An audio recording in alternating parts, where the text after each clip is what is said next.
welcome to Cartoon Karting. This week, Dungeon Questing. But before we go around and say hello to all these wonderful faces around the screen, some familiar, some not, let's do the opening messages. Please check out all of the things that the bot is currently spamming at you, including places you can find us socially, places you can find us and support us, places you can find sponsor information, like the wonderful Major Hand Press to my left, and Bird in the Storm Publishing, who's off to my much further left in Florida. What else have we got? We've also got some discount codes there with 10 to 15% discount, including one now new thing for Dark Matter, the Dark Matter store, sorry, which is Welcome to the Academy, as you can see in the link there, because I updated it like a good boy. Also, retweets really support the stream, so please do go and retweet, let everyone know that you're here watching, and hopefully having a good time. Well, let's go around...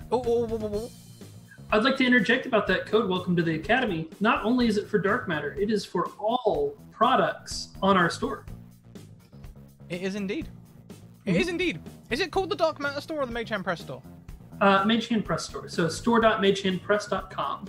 I'll update the command. Yeah. So let's go around and say hello to everyone. Since we've already heard you, Justin, why don't we go to you first? Oh, hi. Hi, I'm Justin Faulkner, here with Mage Hand Press as a community manager, and I like to play games, and Scrat lets me do it, so here I am. It's true. It's 100% true. Next around, we welcome Jess. Oh, hi, Jess. Oh, hi. It's me, Jess. Good. Yay, time to go real fast, I guess. Gotta go fast. Gotta go fast. Yep. So. Cool. And next around, we welcome the big old tree. Oh, hi, Ryan. Hi there. I'm ready to vroom vroom with my boom boom sounds. You'll see who I'm playing in a minute. I'm loving it already. And last but most certainly not least, Kylie, Stonefight Fly. Oh, hi. Hey, I'm Kai. I haven't won one yet, but tonight maybe it is my night to win a race. Today will be a little interesting.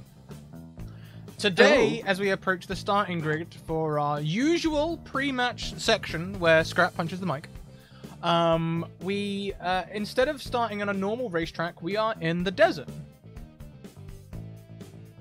The four of you have been assembled. None of the usual racers are here today. It's just the four of you. And it is before dawn. The sun has not yet risen. You were invited out here into the desert at around 3 AM. It is freezing cold.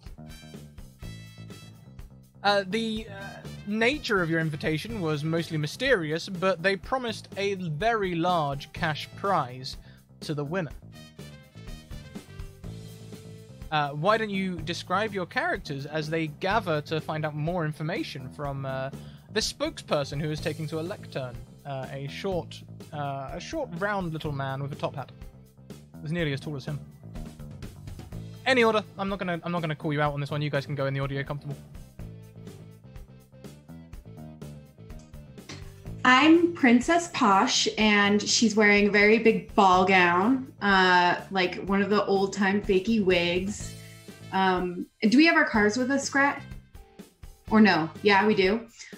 It's a pumpkin carriage, and I do have my servants with me and my big fancy horses.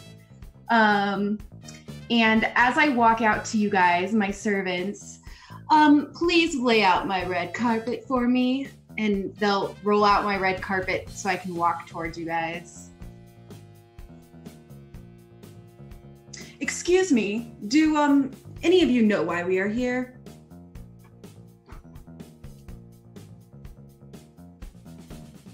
Was? Was ist das? I do not understand. I heard there was a cash prize? Is that true?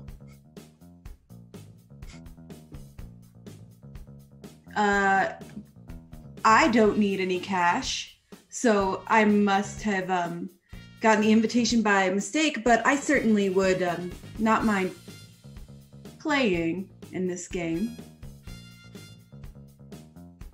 But as long as there's a winner, and as long as there's a cash prize. As long as the winner's me.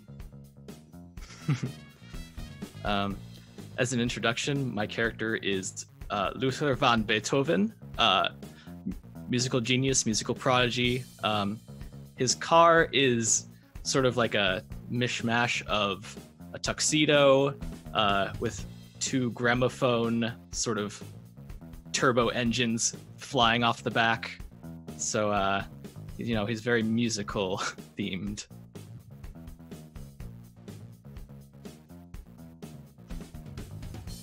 Noise. Yeah. So he's looking around for the other competition, really.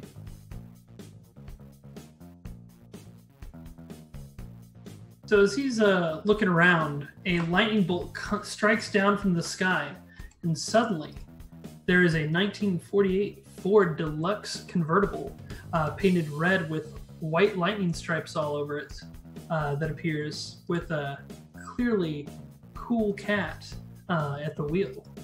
Popped collar and says, "Hey, so I'm here for the competition. There's a pretty sweet cash prize up for the winner."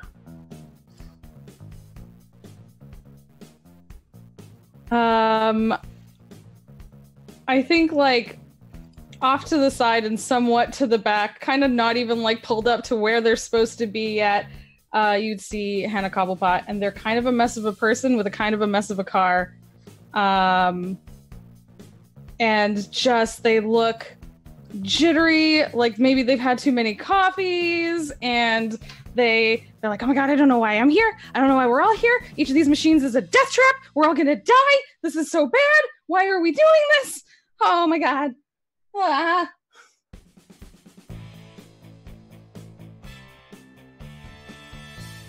And you've got a few minutes together before the it seems the speaker is ready. He's shuffling his papers. He's actually he's sitting there and shuffling the papers and sort of doing some trying to get his voice warmed up before he starts doing any public speaking. Oh, you want to hit the G. That's about where you want to be. Little better. Little better. You have a moment, though, to interact should you wish.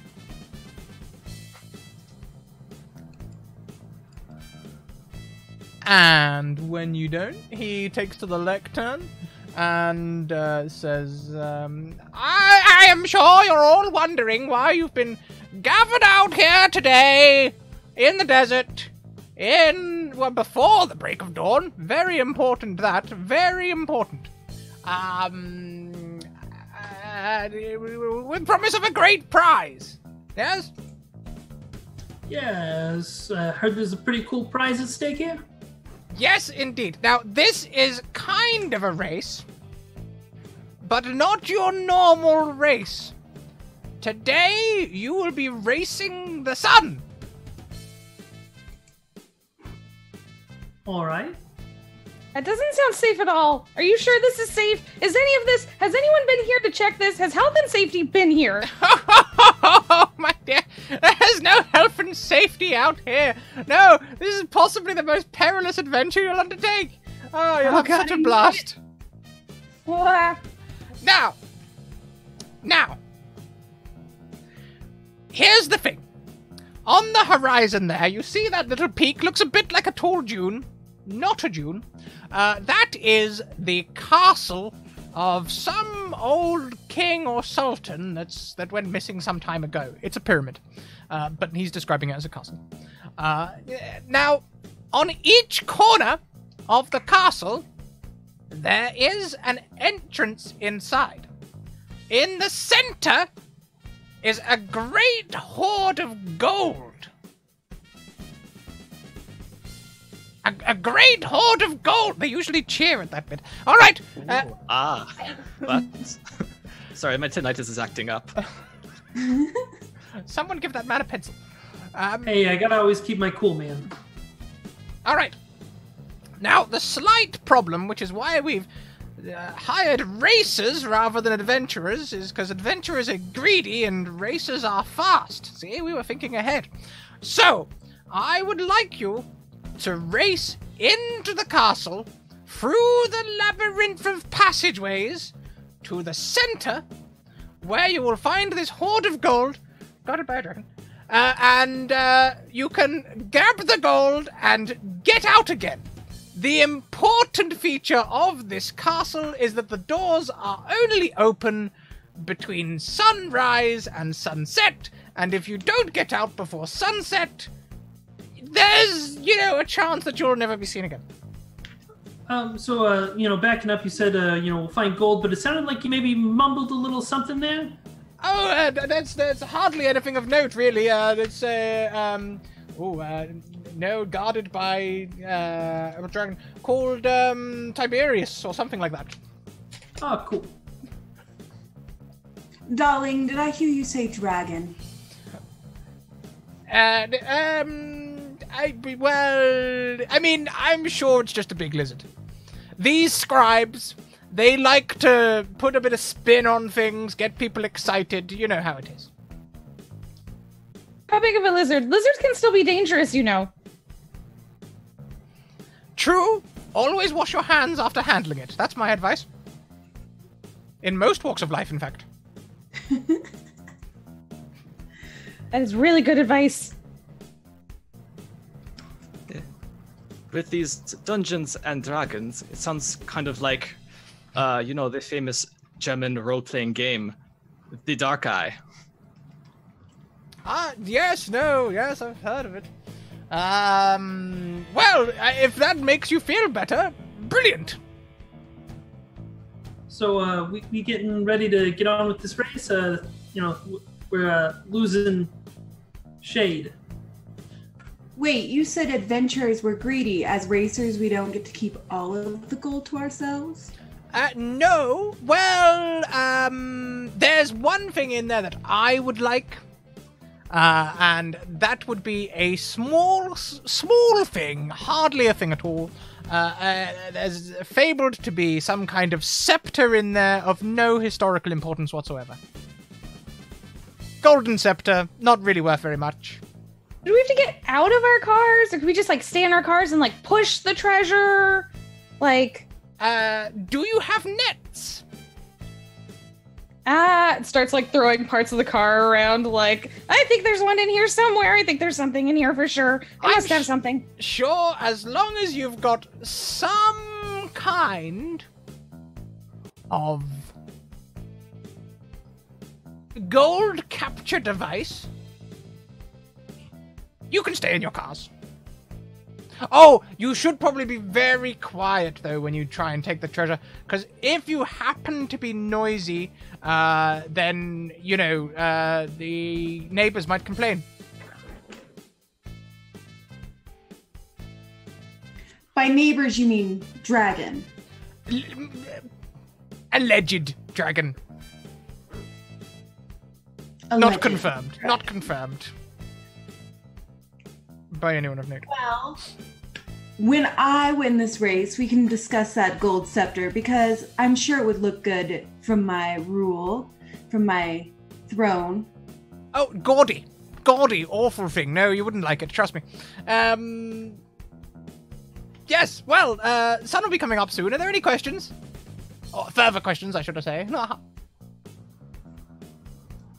Any rules? Well, no. Not as I see it. This isn't a race, so we're not under official WRA ruling.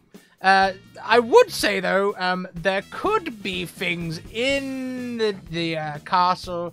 It's not been the best kept castle, so they might have let some creepy crawlies in. If you see each other, maybe help each other out. Or don't. It's up to you, really. So again, no rules? That's exactly what you heard, yes. Okay. And I immediately push the pedal and start heading towards the pyramid.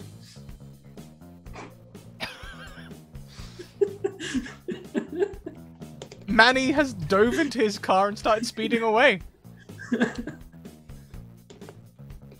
Wait, what? Hannah's butt is sticking out. She was still digging down looking for a net.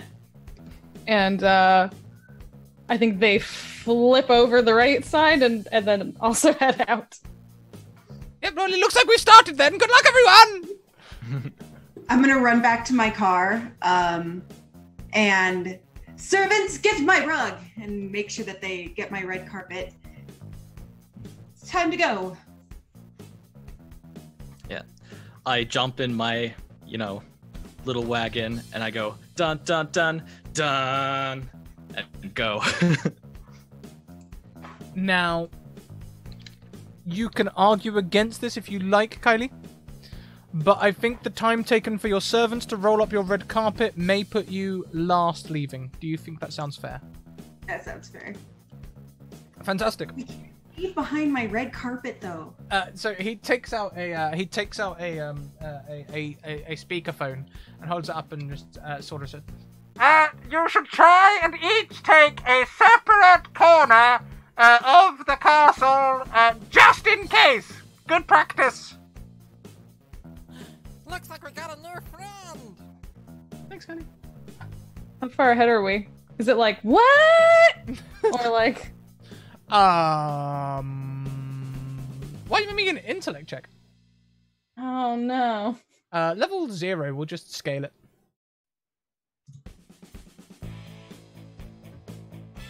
Level 0? Yep, so with this API, it will ask you for a challenge rating, and then effort. If you like, you can spend effort on your rolls. Ah. The effort will cost you points from your pools. Why do you want to keep your pools high? Because your pools determine your damage track. Very nice. So Hannah Cobblepot, you hear every word that he says. Okay, so don't go where they went. Got it. Anyone else? Optional. You can opt to fail. I would hear it being the closest. Would I or no? I think you would. Yeah, I think we'll give that to you as an automatic success. Okay. Luther might have to make a check if they want to hear because their car is musical. Yeah, I think that's fair. How do I do this? Right. Do this? So, if you click on the intellect button on your character sheet, it should be on the left. It should bring up the dice rolling API. Okay. Here's the problem. I have it built in the character builder that we set up, but I do not have it in Roll20. Okay. Because that is absolutely fine. So, in that case, you can roll a d20. The way the dice rolling works in Cypher System is we have a difficulty rating. We multiply that by 3, and we have to beat that score on a d20 dice roll. The difficulty does go up to 10, so yes, some dice rolls are impossible, which is where effort and training comes in. So if you happen to be proficient in hearing, or trained in hearing, or inability in hearing, which are all possibilities for Beethoven at varying stages of his life, you can add that to your roll. I don't believe I do. I have investigative skills, which is perception, but that's about it. Well, yeah, we'll give you perception. Is that training? Is that trained? Looks like I have that as an adaptive skills and knowledge. Cool, that's great. So in that case, we'll have a d20 plus 3. Okay. Are you cool rolling dice? Should I help you with that? I think you got it. There we go. You got it. You got it. Yeah, you Wow, hear. excellent. You hear. You hear him clearly. Use a different entrance to everyone else. Manny, are you listening or are you opting to fail? I'm opting to fail. I'm clearly, way ahead of everyone else. So it's probably out of earshot for me because I'm so far ahead of everyone else. Of course. Of course. You don't listen to anybody. Oh, I listened very carefully. And so, we enter the desert section of this race. We have our marching order. I've lost my pen, though, which is very annoying. I dropped it on the floor just a moment ago. And it disappeared. There it is. I somehow kicked it all the way to the back of the desk. So, we have Manny Tuco, followed by Hannah Cobblepot, followed by Luther Beethoven, And finally, Princess Posh. Now, in the racing section of this game, if you would like to try and beat Manituko to the desert, we can have a racing section right now. And that section would consist of making speed or other checks. Speed, it would be to just commonly race, but you could also use might or intellect to do different things, especially depending on what abilities you have. It would be a speed check to create distance, a speed check to overtake, and a speed check to close distance if distance has been created between you. Why don't we start with Manny? Alrighty, I'm going to try and create some distance. So I'm going to go ahead and use my running skill. Yep. And see here. All skills which relate to people we modify to relate to cars, so running would relate to... So a 2, you know, 2's a really big number, so I don't know if anyone can beat it, but awesome. it's there. So, Hannah Cobblepot, the difficulty has been set. Please roll me a difficulty 2 speed test to try and keep up with Manny.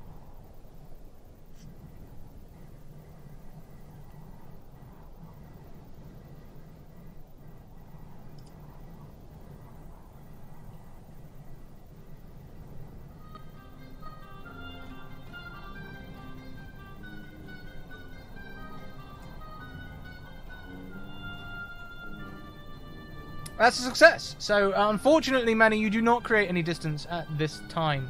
Hannah is able to keep hot on your tail. Hannah, is there anything that you would like to do? Not at this moment. I just want to overtake Manny. Since they were being a big cheater pants, I'm going ahead. By all means, Ah! please set the difficulty of this overtake with a speed roll. So I just roll speed again with like no difficulty or anything, or okay. Bump. Difficulty 0. Excuse me, once again, Alice has brought me some delicious food whilst I'm streaming. It's so rude, but so tasty. I think this is a pork steamed roll. Oh, so good. Nice. So, is it that 18 or the 6 or the? Yeah. So you've set the difficulty at difficulty 6. Okay. Manny, could you please make me a speed defense roll of difficulty 6? Yeah. I absolutely can do that. And, trying to think of the... Yeah, alright. So, roll this here, set it at 6. And then I'm going to use some effort because that's a little scary. Oh, yeah, and one of my custom rules for this game where we do one-shots is in Standard Cypher there is a limit on how much effort you can put into things. I'm getting rid of that. It's a one-shot. If you want to kill yourselves over one action, by all means. Oh, I'm using my reroll. You do have a reroll. This is true. Alright, so let's get that back up again. You don't want that super fun GM intrusion? Never again. Hashtag never again. I might have killed his dragon last time.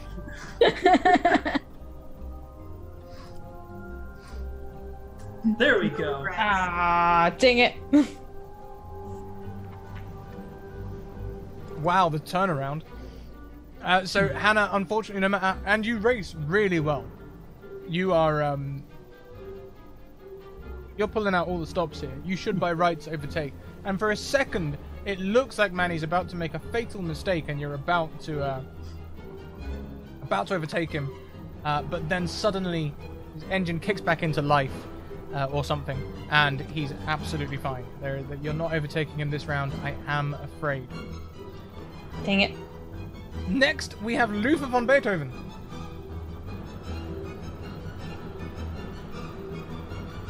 So you have Hannah Cobblepot ahead of you if you'd like to try and overtake. Let's try to do that. I think he tries to do a little toot and speeds up. So that's, what, a speed check? Yes, if you would like to just plain overtake with using your racing skills, you can use speed. If you can try, if you want to try and distract them musically or anything like that, that is an option. You could use different skills if you can justify it. I don't think I have any special abilities I want to use right now, so let's just try to speed up. That roll didn't work. No difficulty. Yeah, if you just roll a d20 for us, with that should help us set the. Okay. I thought I just set up the character sheet, but. Oh, there might have been a pop-up up here behind the character sheet. It should bring up pop-ups. Oh. That is a 4. That is a 4. So that is a difficulty. 5, 4, 3, 2, 1. That is a difficulty 2 defense task there, Hannah.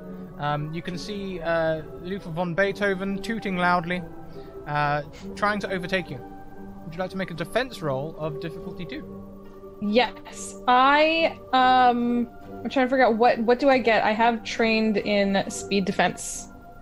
So does that give me, is there something additional I roll for that, or?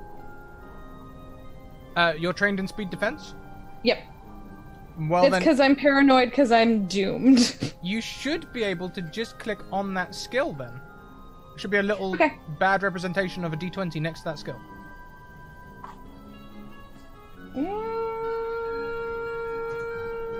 Hastily looks at a character sheet to make sure that he's not lying. Well, I don't think I put it in properly. I did a big old copy paste on Okay. some of the stuff. So, did you by chance put it in skills? I started to put something in skills. I can click it and see what happens. Sure thing. Let's so it's a difficulty 2.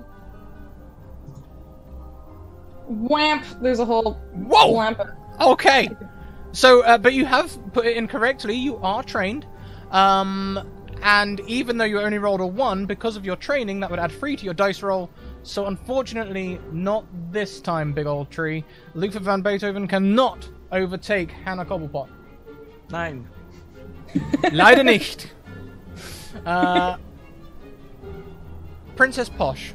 You can see Luther von Beethoven ahead of you, clumsily try to overtake Hannah Cobblepot. Pourquoi will you do? I would like to, servants, get the horses going. Hiya, whatever they do. And I'll guess that means I'll make a speed roll. Right? 0. Indeed. Are you trying to overtake Luther? If I'm close enough, yes. Yeah, by all means. You weren't that far behind. I'm going to say you're all together. Unless you actively create distance, we can always assume there is no distance. Okay. So yeah, I did. You want to be a Try to do mage or a fighter? Thank you so much, Gemsong, for that sub. You have a reroll to gift, and thank you for continuing your payment of your term fees. I'm sure you'll graduate one of these days. So, No, never. Oh, sorry. I said never graduate. Never graduate. Just stay in school the whole time. Stay forever. Sorry.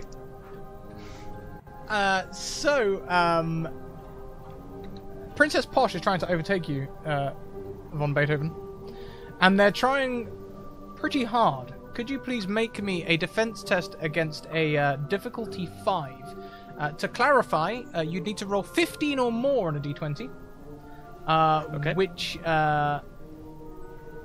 which means you could add effort to make it easier if you liked. Did your character have an edge in speed? No edge in speed.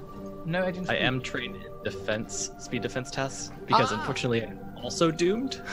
Oh Doomed boy. half to minus. Oh boy. Okay, so we are both doomed. Fantastic. Yeah. Don't high five! Yeah! In that case, please roll me a d20 plus 3. Okay. Oh, and if you'd like to spend effort, you can. The first level of effort costs 3 points, and that adds 3 to your dice roll. Every effort level after that costs 2 points. Let's just see how it plays out first. well, how it plays out. I don't get a choice. I made it. Yeah, you did. It's a 19. So you all keep the same formation 100% on this race section. There's no none of you seem able to overtake. Excuse me as I hiccup. And very soon, it's not that far. It's only on the horizon. You will all arrive at the castle. First to arrive is Manituko. All right. So I'm gonna take the closest entrance. Unfortunately, it looks like a solid wall at the moment. Aha! I can see you are ready to learn. Oh, so those entrances aren't opened up yet? The sun has not yet risen.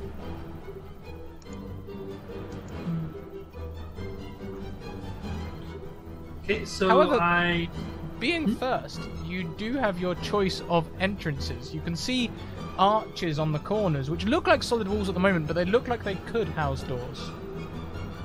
Is there any clues to what these, what lies behind these arches?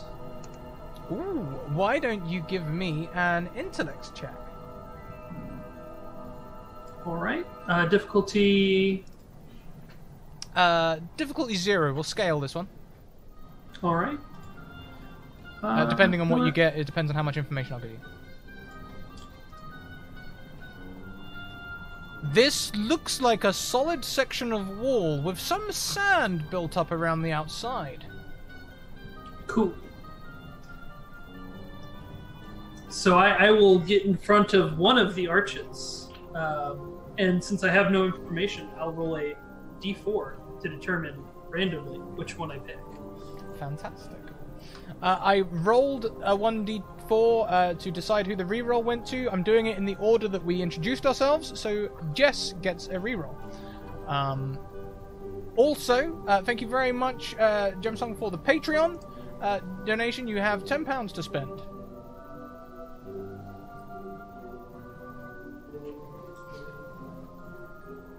Next arriving at the castle is Hannah Cobblepot. So all of these look like just like solid walls. If you would like to investigate, you could give me an investigation roll. I'm also trained in perception-related tasks, as I am doomed and always on the lookout for danger. So Yep.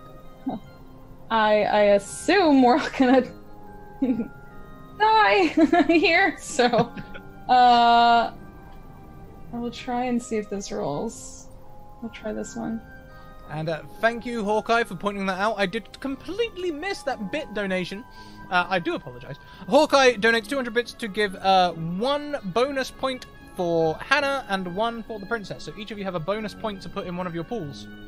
Nice. Thank you. Okay, so that counts as difficulty 5. That is an extremely good roll. As you investigate the archway, are you investigating the one that Manny is in front of, or a different one?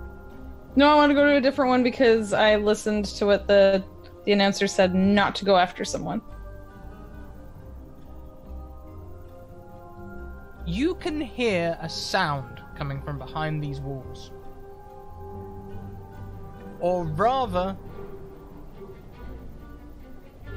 a sort of vacuous sound, sort of the absence of sound. It sounds like there might be something on the other side, maybe slightly perilous. Oh, can I go towards not the sound? Yes. Is there like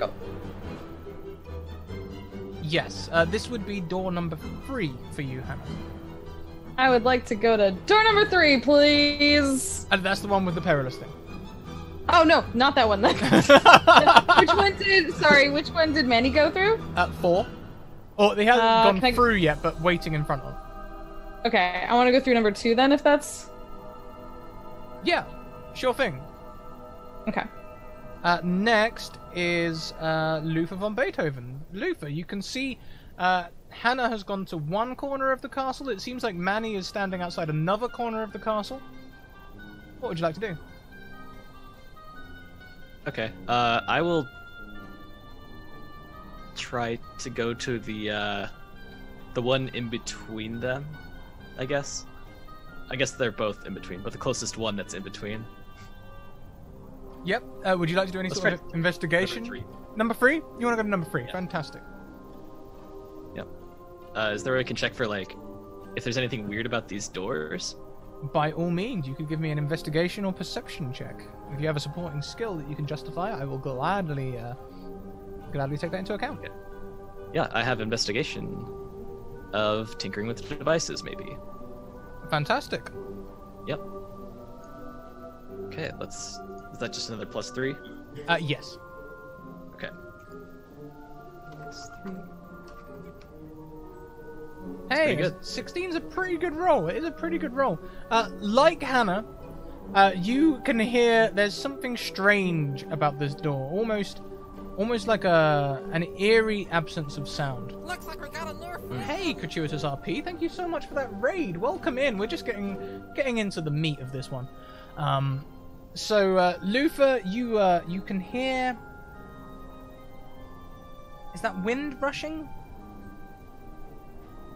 Is that water flowing?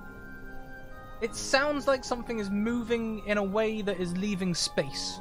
It's sort of vacuous. Okay. Can I touch the door? Sure, it feels cold. Okay. But solid. Yes, but solid. Okay.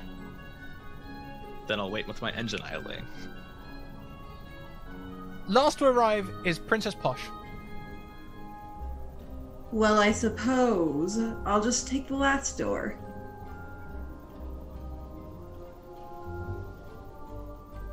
Is there anything you'd like to do on your turn?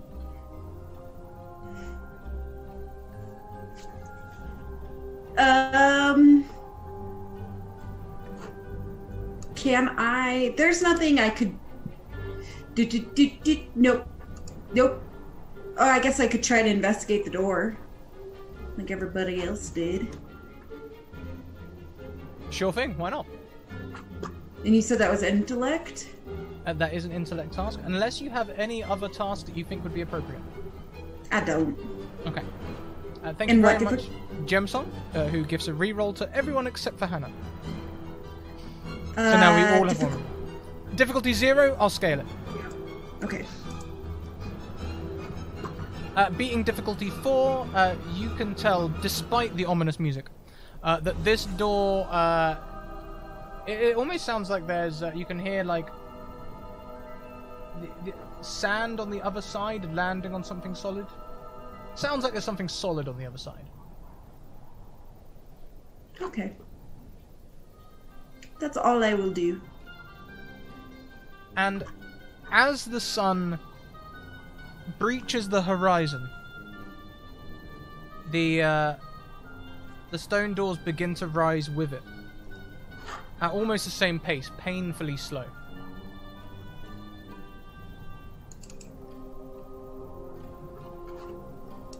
I would like an initiative roll to see who can get through the door first, who will squeeze under the soonest.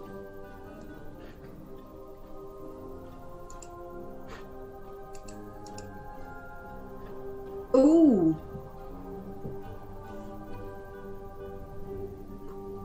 Damn, Kylie. Nah. Dang it! Nice roll. Remember, you don't have to use your rerolls on yourself. You can use them on other people. The DM said maniacally.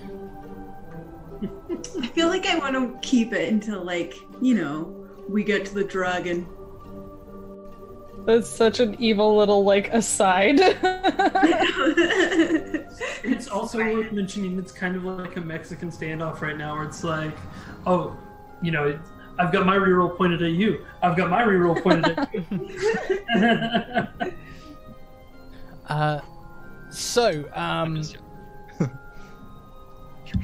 Without any rerolls being played, Hannah, you are first to squish under the door as it slowly raises. On the other side, you can see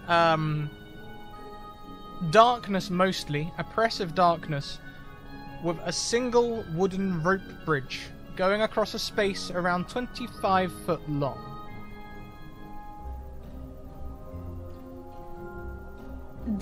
Can I, like, if I look over, can I see that we all have these rope bridges?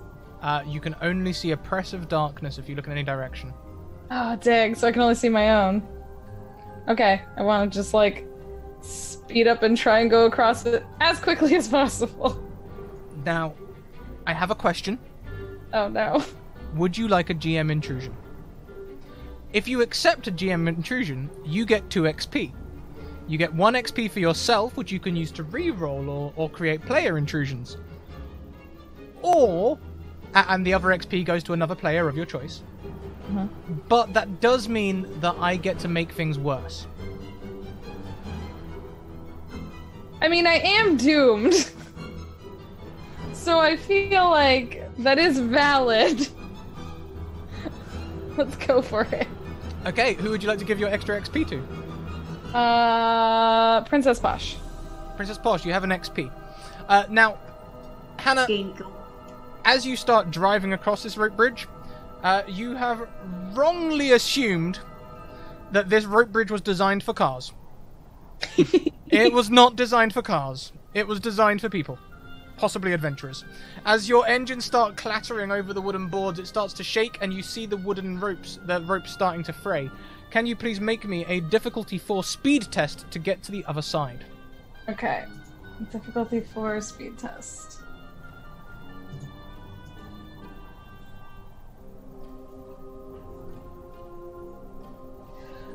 One. Is that 2 nat 20s in a row? I added an effort. I did. So I've used. Fair. That beats that would beat difficulty 7, I think.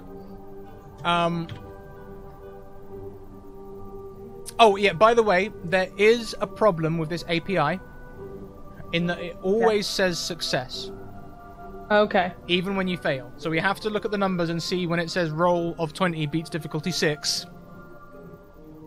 It always says success. I should really write to Roll20 about that and see if they want to update it, because this is quite a new sheet. So yeah, with a nat 20, you get a major effect. What is your major effect suggestion? I think Hannah, like, took off immediately seeing this, like, bridge, and she's like, well, I'm doomed anyway! And she just, like, takes off. And I think, like, near the end, the bridge does go, and it just does a, like, the car barely makes it to the other side, and just, like, splat clatters a little bit. Okay, excellent. So you can get to the other side. For a moment, there's a bit of an Italian job moment, but you just tip onto the right side, and you are great. However, you no longer have an exit from the castle. Welp. Let's see, who was next? Next was Princess Posh with a 19. Princess Posh? Yes? Yeah.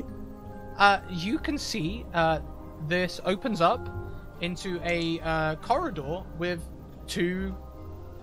a T-junction, essentially. A corridor leading left and a corridor leading right. I will speed ahead and go right. Going right. Please roll me a 1d20. A 1d20. Oh, I should probably be in roll 20 for that. 18. 18. 15. 15. As you turn right, you see a stretch of road that goes straight.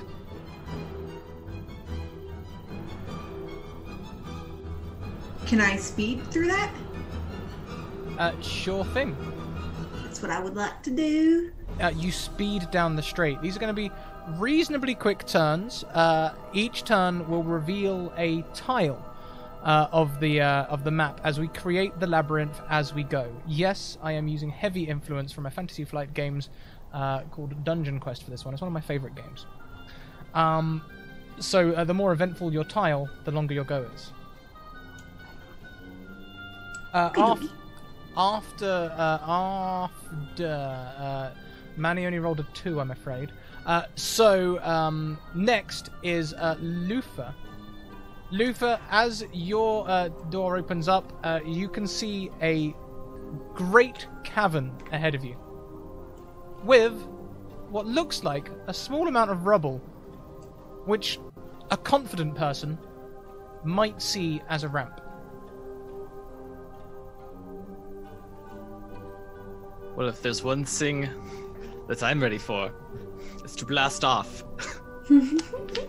So I'm going to use everything at my disposal, the turbo boosters, and try to zoom up. Fantastic. Please roll me a difficulty-free speed test, unless you can give me any other justifiable skill. No. I think that's just speed. Yeah. Nothing special. 20. That's a 13.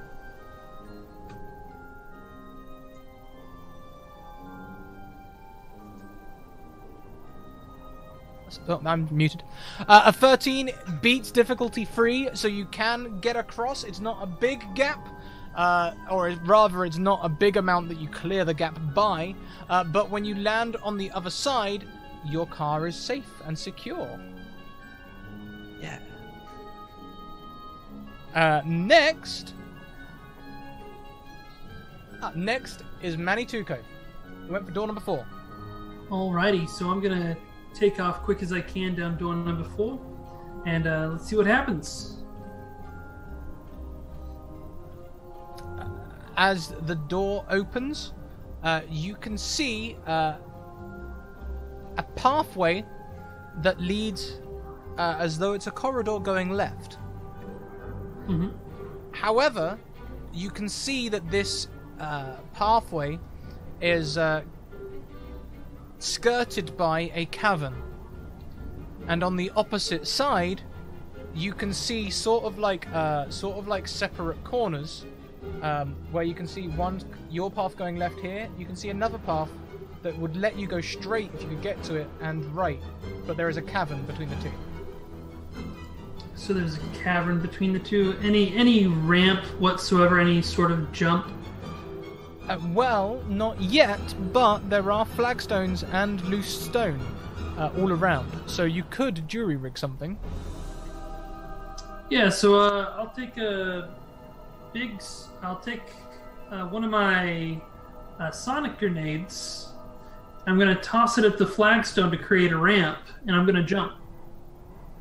Sure thing. That sounds like... what kind of role do you think that might be? Intellect for creating a ramp, or might for just destruction? Might? Might, okay. Mm-hmm. So, do I need to set a difficulty, or no? Yep, let's go for difficulty 3. Difficulty 3? Alright. And I'll go ahead and... Now, I am using an item, a consumable item to do this. Does that count as an asset? Sure, why not? Okay. So would that would modify the difficulty to... There should be an API for assets on there, isn't there? Doesn't it ask you about assets or anything like that? It does not. It asks about difficulty and effort. Cool. In that case, reduce the difficulty by 1 level. Alright. I'm gonna re-roll that. Sure thing. Oh my gosh, my rolls today. It's not the end of the game if you fall down the cavern, by the way. If anything, the game gets more interesting. Fair enough. Well, I did re-roll and got a success there. So, you create this ramp, and we'll say you can successfully, as you drive forward, use the ramp to dive across and carry on going straight. Alright, so I'll do that. Great. Next round, we come back to Hannah Cobblepot. Hannah, please roll me a 1d20. Yay. That sounds... On a 4, as you manage to stop this Italian job moment and get onto the other side, you pass through an archway, and enter a room of darkness. Can you please roll me an intellect defense roll to keep your bearings of which way is straight? Okay. Intellect. Just difficulty. Defense roll difficulty 3. 3.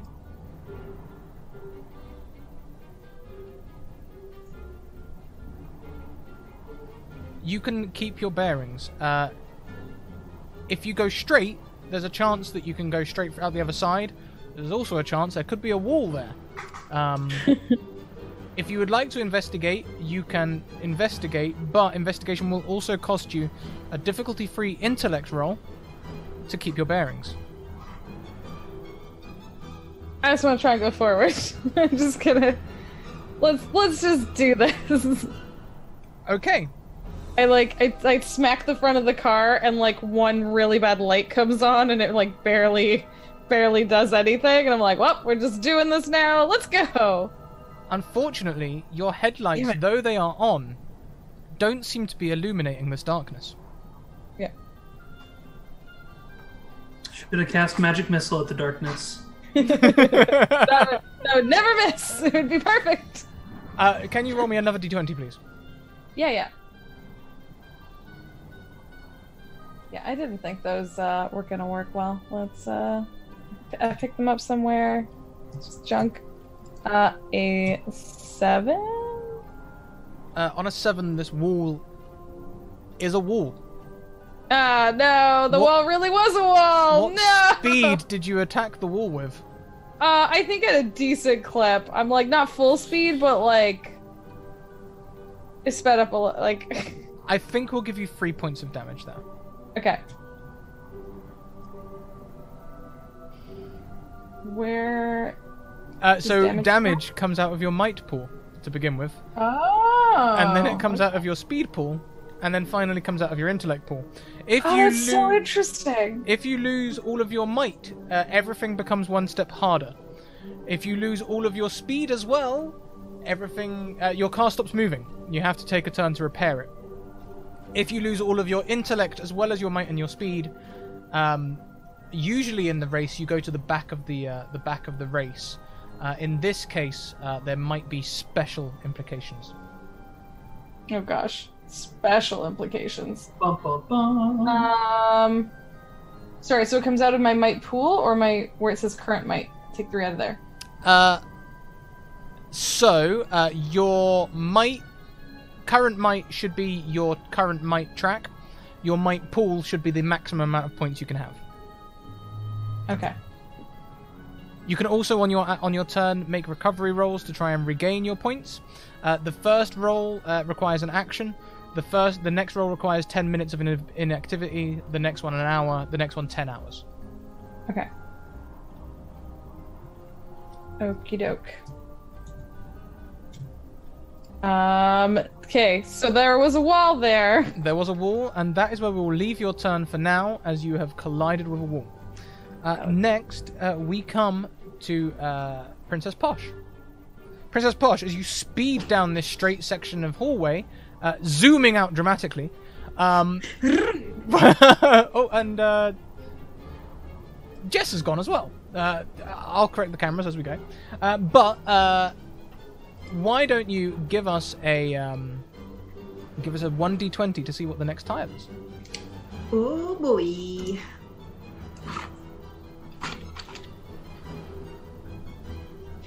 I got to 17. On a 17, you can see a distinct left turn ahead. I will take that left turn. Can you make me another d20 roll? I sure can. 13.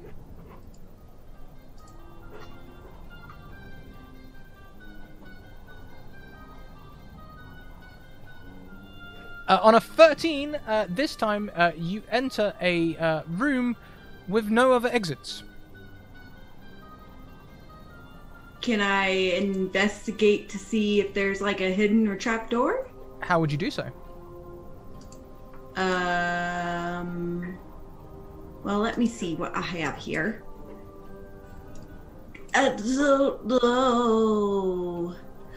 So I have this thing called encouragement. Where is it? And it says that, oh, your allies within a short range. Can I cast it on myself instead? We'll bend the rules, yep. Okay. And it says that I get, let me see, sorry. 1 point? Is that what I'm reading right? 1 intellect point?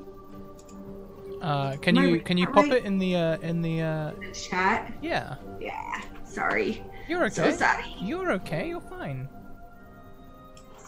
Oh, and of course it's like at the top and the bottom of the page, which makes it like incredibly hard.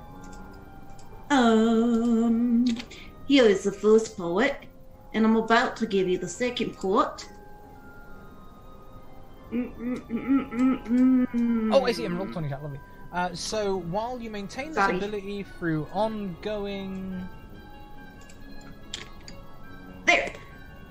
Oh. Inspiring oration. Your allies within short range modify the attack difficulty within range. Step to their benefit. So essentially, you can sing to make this room less intimidating, reducing its difficulty by 1 point. When we decide the difficulty of this room, it will be 1 step harder than 1 step more easier than originally planned. Okay. However, my question is, will you be getting out of your car to investigate? Will you be driving the car around the room to investigate? How is Princess Posh going to go about this? I'm gonna drive it around the room. Does this seem like it's the only way? Like it goes into this door and that's the only way? Or did it seem like there was a way down the hallway? As you get into the center of the room, your car stops. It's still driving. Oh. But it suddenly seems as though you're on a dyno. And there's your wheels are just spinning on some rollers. As you turn left and right, you see the entranceway behind you disappear. When you turn right, it moves left. When you turn left, it moves right.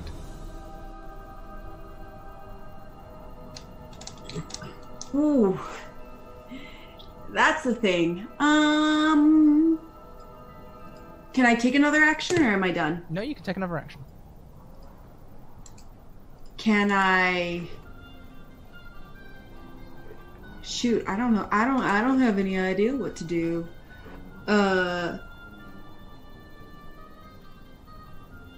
If you can like, I turn around? yeah, Complete circle.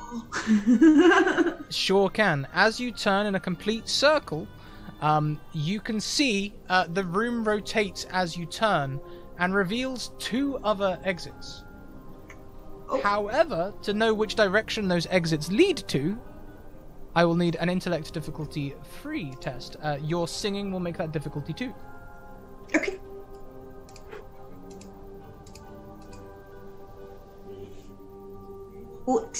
A 14. Yes, you succeed. In this instance, you can tell that you can determine which one is the door behind you. You recognize it. It's a long straight.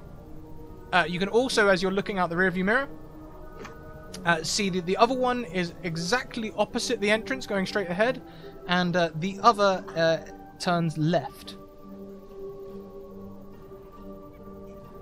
So I will go down the one that turns left. You go down the one that turns left. Fantastic, thank you. Next is Luther von Beethoven. Luther, as you land on the other side of this this jump that you have surpassed, you pass through an archway. Please roll me a 1d20. Alright then.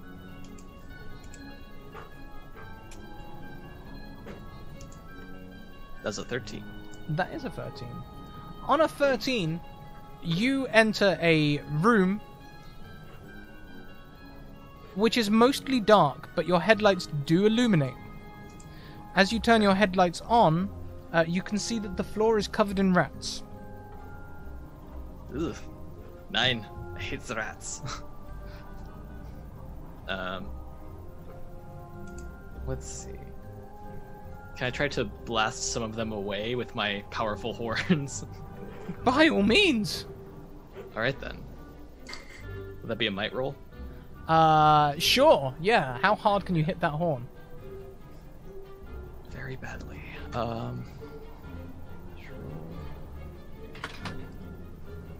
Yeah, that ain't good. That is a 3. May I offer you a GM intrusion?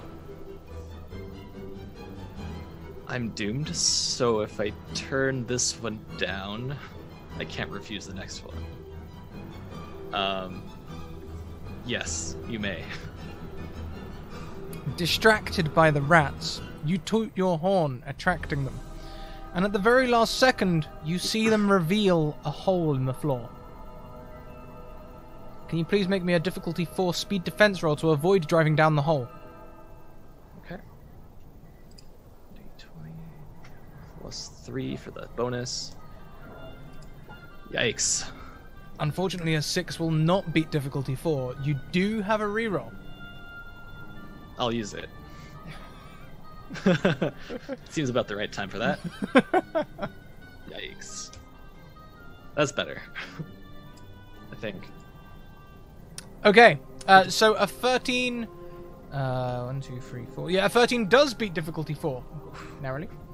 As you get to the other side, for a second, you teeter on the edge, and your headlights illuminate in this down this hole as you see rats pouring down the sides around you, attracted by your horns. Below, you can see what looks like around a 30-foot drop. And it looks like there's some sort of dungeon down there.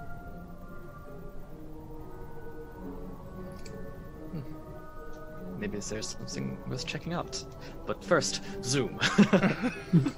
And as you hit hard on the reverse, you can pull back out. Of course, this is a cartoon, so you don't damage the bottom of your car. You just pull back out, and you are back in this room full of rats. Okay. I'll give you another action on this turn, should you like to try and escape the room. Yeah, I want to get out of the room. I just want to see what's further on. So, do I look for an exit? Was it just the hole down there, or did I see some... Your headlights illuminate, so investigating for exits will be a free action, so long as you are not distracted by the rats. Okay. Which is an entirely in-character decision. Yeah. Ugh. I think the rats are making such a, squeaking, irritating noise that's hard to hear over it and the, base level of ringing that he's normally hearing, so Luther is going to have some difficulty with this. Valid, okay. So would we say maybe a difficulty 2 intellect task? Yeah. Okay. I don't think I get any bonuses on that. And yeah, let's just don't anyone worry about the timer that I'm adding to the overlay.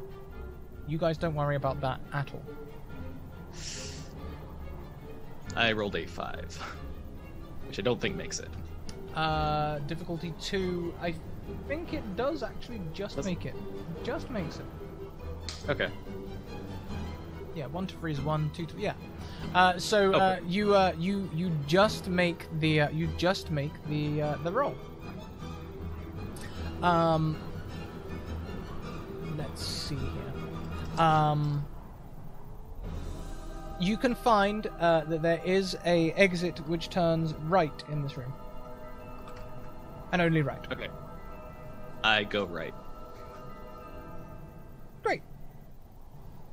Justin, you went straight. Yeah, I jumped that cavern like a cool cat I am. You did indeed. Mm-hmm. As you go forward, please roll me a 1d20. Alrighty, let's see here. 1d20. 3. On a free, The next room is a straight line. However, it is again surrounded by this dark cavern. It gets very thin in the middle. That awkward amount of thin where you're not sure if your car will fit or not. You know, like when you're looking at the gap between a pavement and a car ahead of you and you're sort of thinking, I could probably get through there. But maybe you wouldn't do it because you're worried about your wing mirrors. Okay.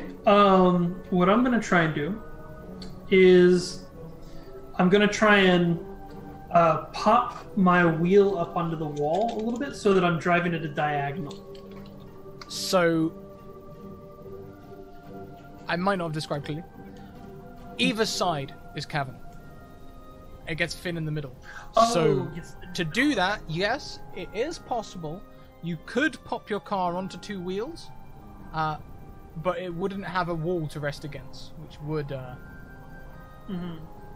little bit trickier there. Yeah, I'll still do that. It sounds like a cool thing to do, so I'll go ahead and, as it gets thinner, just pop my car up onto two wheels. Of course. So, I think this will be a balance task. Oh, shoot. And I think we will set it at difficulty 3. Alrighty. And if I were to spend effort, what pool would this come from? Balance is usually a speed skill. Alright. Let's watch me fall, guys. Nope, just kidding. Now, before we celebrate too much, Justin, can I offer you a GM intrusion? I'm gonna give you another chance with these GM intrusions. I'll say yes. As you go across the gap, which you are perfectly balanced on, by the way,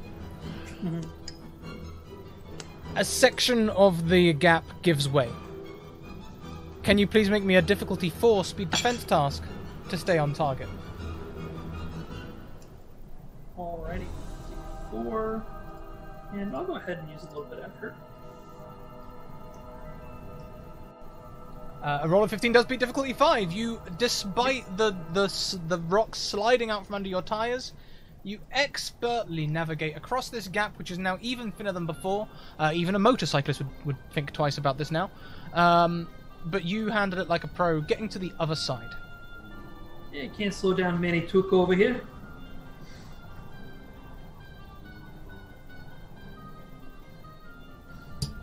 Oops, sorry for tapping the mic there with the pen. No worries. And we go back to Hannah Cobblepot. So I want to go somewhere other than this wall.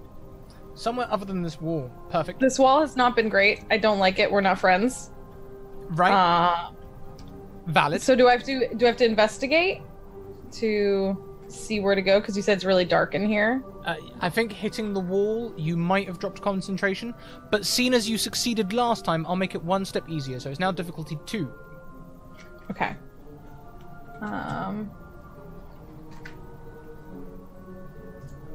Difficulty 2. And...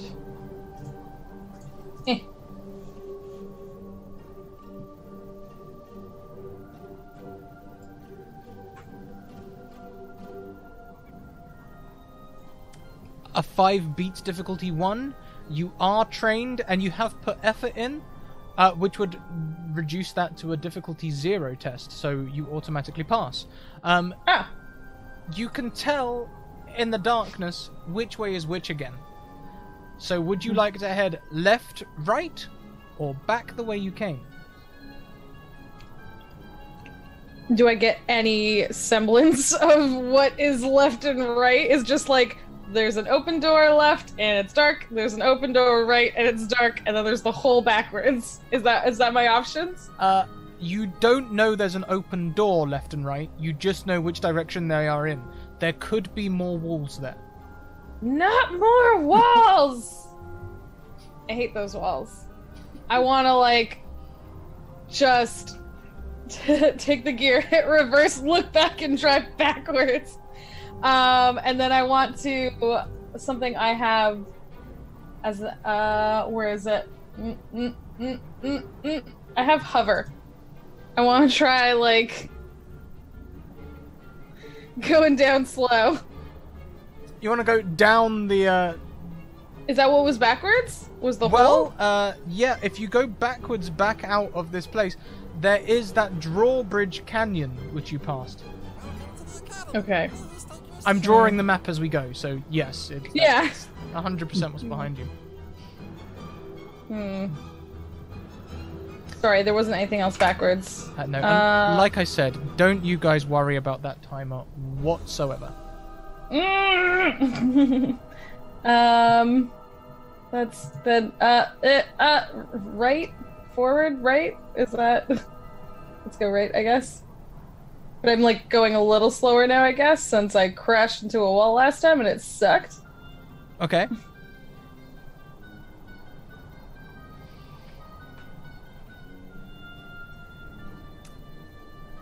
So you're going back the way you came? Yeah, I guess so. Okay. So you go back to the broken wooden bridge, rope bridge. Oh, okay. Yep. Would you like to descend?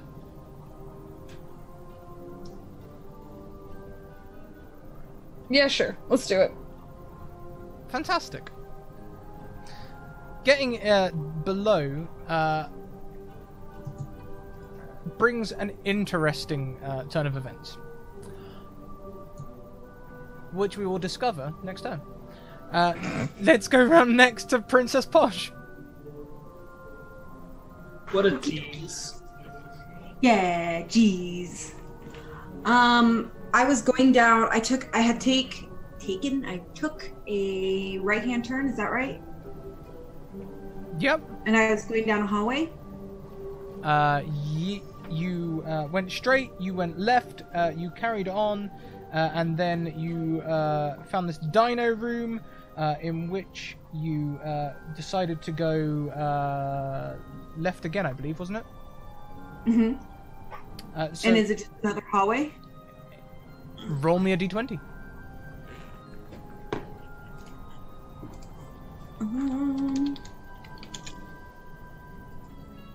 11. On an 11, this is a right turn. Okay. I will take that right turn. After the right turn, would you please roll me another d20? Mm. 10. A 10 is a straight. You get the feeling, this overwhelming feeling, Posh, that this castle isn't as some difficult labyrinth like it was cracked up to be. It seems easy enough. You're passing through all these hallways with little to no trouble whatsoever. What was that pompous small man talking about? As you pass through this section, though, there is a hole in the ceiling above. And you can see the light shining through. It's probably a couple of hours after dawn. Maybe time's distorted in this place.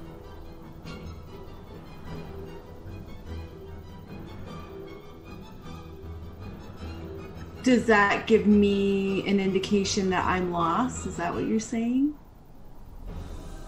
No, I'm just letting you know that time is passing outside of the dungeon. You may remember the person saying the castle is only open between sunrise and sunset. Terrible things happen outside of that. It's kind of mumbled, that last bit. All right. I'll keep that in mind. Next around, we come to Luther Beethoven. Oh, hi, Luther. Let's see, you crossed Hello. the canyon, you went right, That's right. Yep. and then,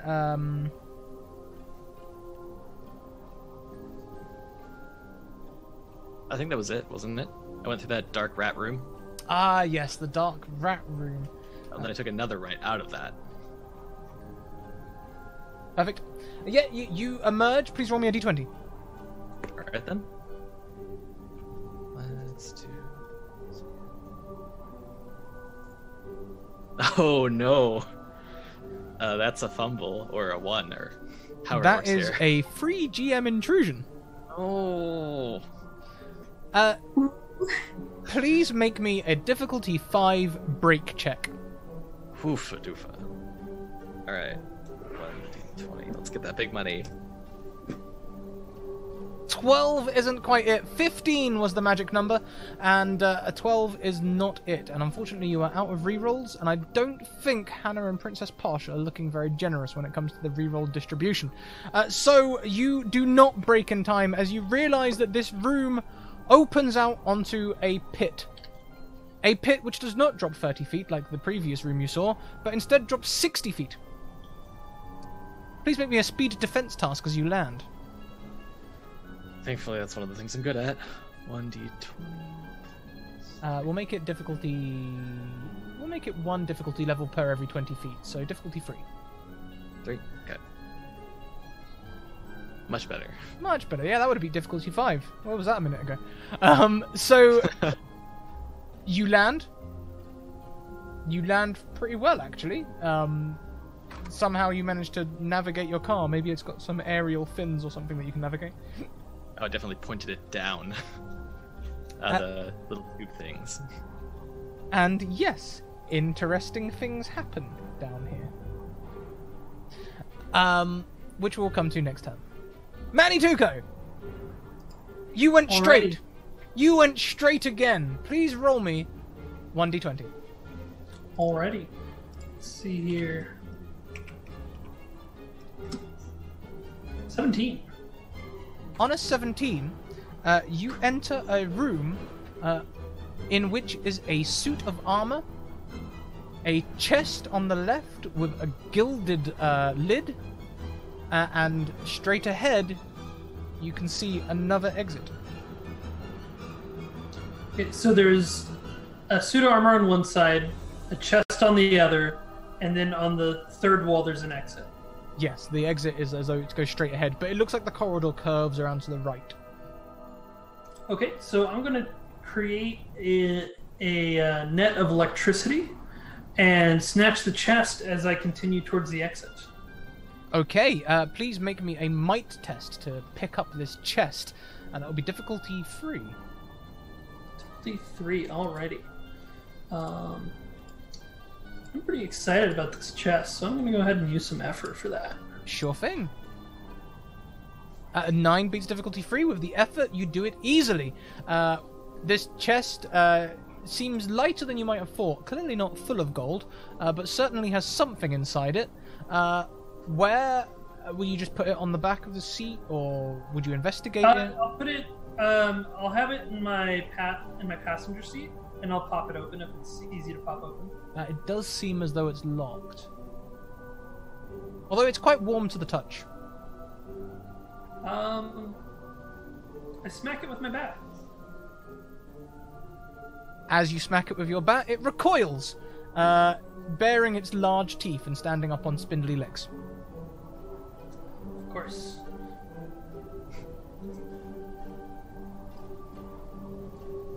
So that's the bat. That is a significant amount of damage for the Cypher system. Why don't you make me an attack roll as well? Okay. Is that what, a medium How do I weapon, roll? the bat? Heavy weapon. Heavy weapon, very nice. Mm-hmm. That is currently charged with electricity. Of course. Very familiar with the shock feature. If any of you watch Nightborn earlier today, 2 p.m., I also play a character who rides the lightning. Ah, okay. Today I tried to So, teach a robot about fun. So how do I roll the attack exactly? If it's not in your attacks, it will be a might roll. And since you are trained with heavy weapons, are you trained with heavy weapons? I am trained with all weapons. Trained with all weapons, then it will just be a straight roll. Okay. So just a straight might roll. difficulty 0 or No, it will be a difficulty 4 creature. difficulty 4? Alrighty. And effort to roll 0. So, boom. Fantastic. That's a great hit. You do full 7 damage. And the creature recoils. It belches as it stumbles out of the passenger seat and deposits a smooth rock on your seat as it falls out of the car. Did this thing just take a dump in my car? Possibly. It's sort of a round stone, nearly perfectly spherical. I'll take a look. I mean, if you polish it, it might be shiny. Okay. You can give me an investigation roll if you like. An investigation roll? Yeah. Is that just going to be straight intellect? Yeah. Unless you have Alright. some sort of investigative skills you can use. Nah. Manny Tuco is a singular focused man, as reflected by this check. So he puts it in his pocket, I guess, and keeps going. Yeah, it's quite large. It probably weighs about 5 kilos. It feels like solid stone. Oh, then I will leave it in my passenger seat. Yep. Yep. So we go next around to Hannah Cobblepot. Hannah Cobblepot, please roll me 1d100. Excellent.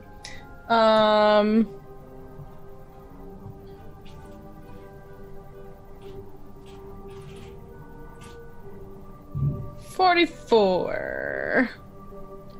On a 44, which is doubles, your headlights go out. Yay! So- Well, Suddenly you are doomed. plunged Doomed. into darkness. I'm gonna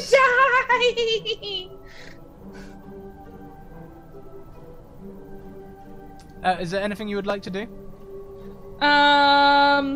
Continue to scream out my doom. And is crying a free action in this? Crying's always a free action, you know. You know, I imagine she's like rummaging around in her car looking for anything to help, but like not really finding much, and just slowly descending with her hover spell, convinced that she's about to fall slowly to her doom. Well, as you fall slowly, your tires do touch down on the ground below you. With the hover spell, it's sort of very slow, and you feel some dust move away, and then your back wheels sort of rise again, and then your front wheels rise and fall again. Very strange.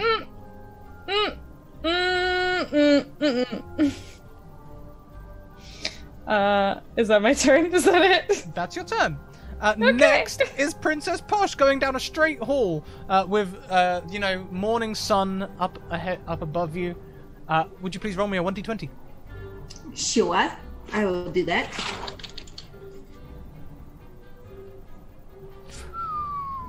Oh boy, that's a whole lot of Tua. That is a 2.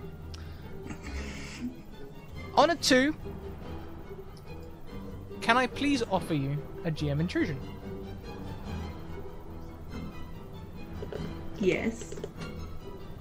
Adorable. Of course you can. Who would you like to gift your second XP to?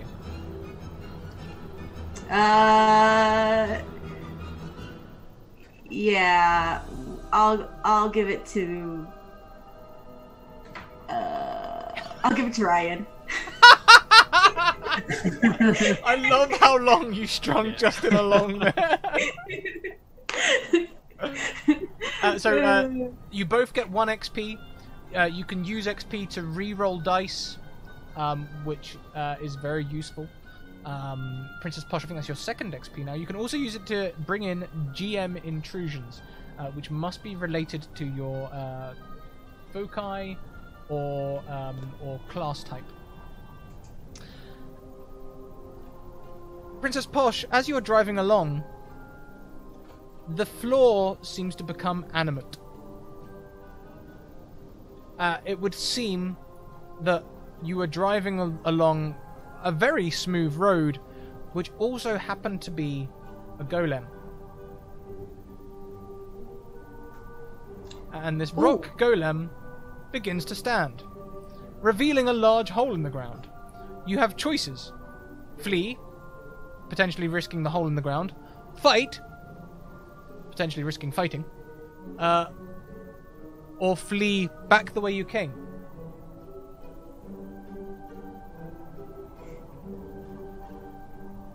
Can I see anything down the hole that he came out of? A lot of darkness. He wasn't down the hole, he was just sleeping on the hole. On it.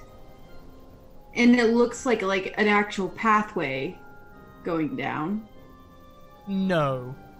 Oh. It's very much a hole. I don't want to fight him. I will... Shoot. What would I do? I'm gonna go down the hole. Might as well. I mean, you can try and flee around him further down the corridor. You just risk falling down the hole.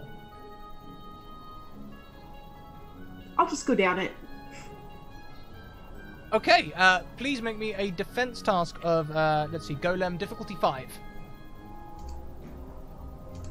Is that might? Speed defense to dodge. Speed difficulty 5. And I'm gonna put 2 effort into it. On a nat 20, you get a major effect. What is your major effect suggestion? As I'm going down, can I get extra speed to, I don't know, get away quicker? Plummet faster? Yeah, sure. If that's what you want. I don't know if that's a good idea, but yeah. Sure. So you evade this golem's. You evade this golem's attack. You are down the hole. Your headlights are on. You can see ahead of you. Looks like about an 80-foot drop. Please roll me a speed defense task of difficulty 4. Oh boy. Okay. I'm not gonna put any effort into this one. Oh gosh. I got... No. Oh, maybe they have fixed the API. That does say failure. Let's keep an eye on it. No. You, only beating difficulty 3, you will take 2 points of damage. As you land clumsily on the floor below, dust rises all around you for a second, just briefly obscuring your view as we transition to the next person. Who is, of course, Lufa. Lufa, as you two plummet down the 60 feet and land safely, could you please make me a 1d100 roll? Oh, one of these rolls. Okay. 1d100. That is a 28. On a 28, a small creature appears. It looks kind of like a leech. And then another one. They start gripping onto your car. One of them manages to remove the fuel cap and starts sucking the fuel out.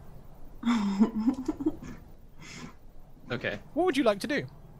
I would like to try to hit the one that's taking my fuel away with my conductor's baton.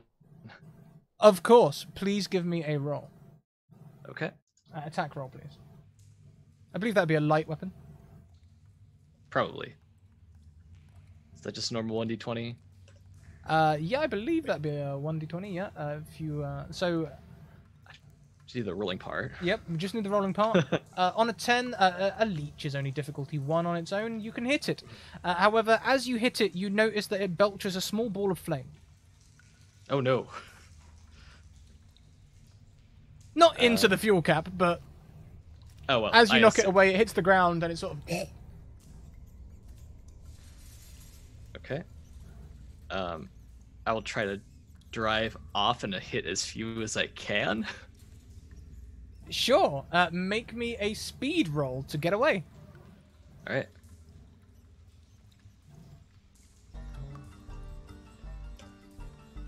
Oh no, not again! Ooh. On a nat 1, you start speeding away. Sure enough, you even get out of this room. And yes, I delay the nat 1 until next time. Oh, I don't like that. Oh, but you should. It's fine. Again, no one worry about these timers which are counting down in the background. Don't worry about those.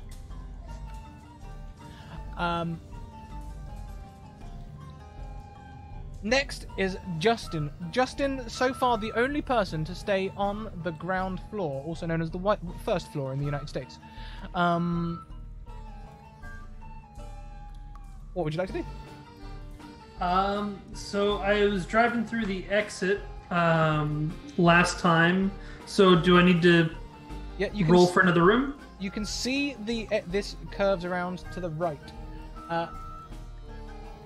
You are very close to a thing. So I ask thee. This roll has a DC value. Normally you just roll a 1d20 and I pick one of the rooms out of the range. In this scenario, you are looking for a roll of 10 or higher. 10 or higher. Just on a straight d20. And all right, that's an 8. On an 8, the corridor goes straight. I go straight. Next is another room with a very similar DC. So roll again. Yes, indeed. 18. On an 18, you can see that you have two options. You can either go straight ahead, or you can turn left. Okay, can I see any details either way, or is it just Give me an investigation roll. already? Intellect. Let's see here. 3. On difficulty 3, ahead you can see quite a lot of darkness. And did you hear someone screaming from about 60 feet below the floor? Okay, and that was straight ahead. That was straight ahead, yes. I go left. Fantastic. And we will pick up your turn next time, sir. Alrighty. Next is Princess Posh. Princess Posh, as you fall, taking some damage, please roll me a 1d100. Am I before Jess now? My bad. I'm very sorry, Jess. I skipped your turn. Jess? It's okay. It seems like I'm doomed anyway, so maybe that's for the best. I thought I was winning. I'm winning. Jess, may I offer you a GM intrusion?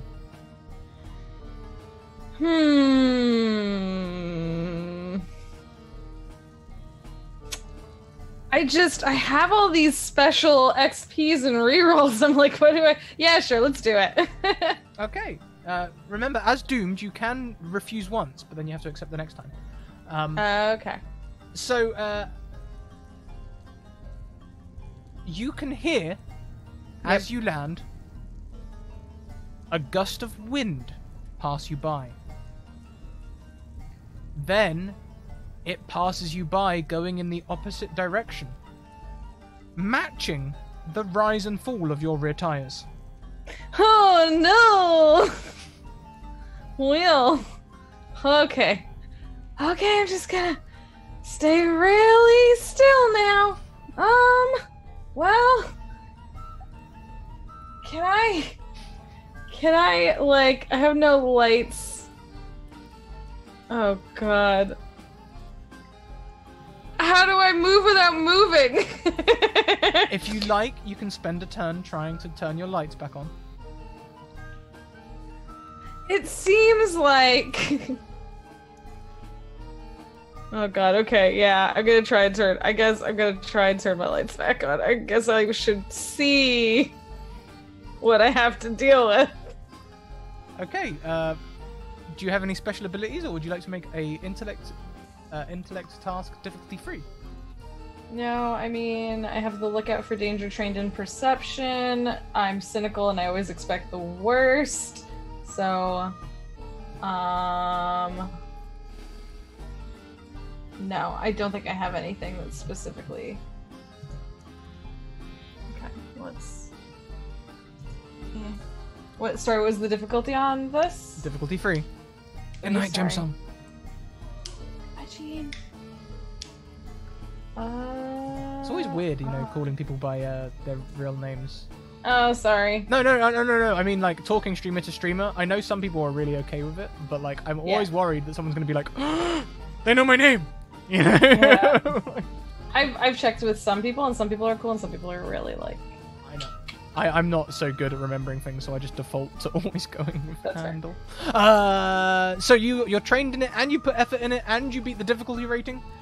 So your lights do flutter back to life, illuminating a brick wall with an archway on the other side of what seems to be a small pit. Oh, no! And you are in the pit. The reflection of the light is illuminating behind you just enough so that you can see,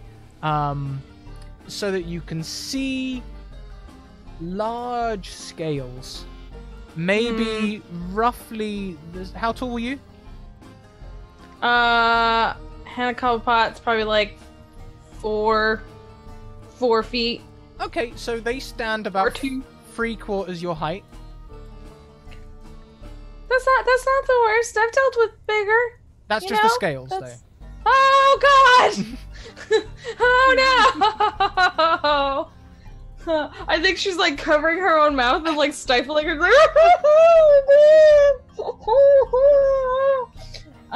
Yeah.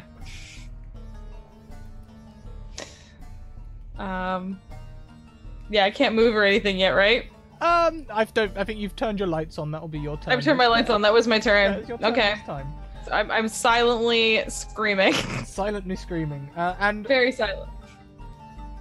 Jess, I think it's fair to say in the meta, where some people have intricate tapestries of drawings detailing their journey through this castle or pyramid so far, yours is only 2 lines.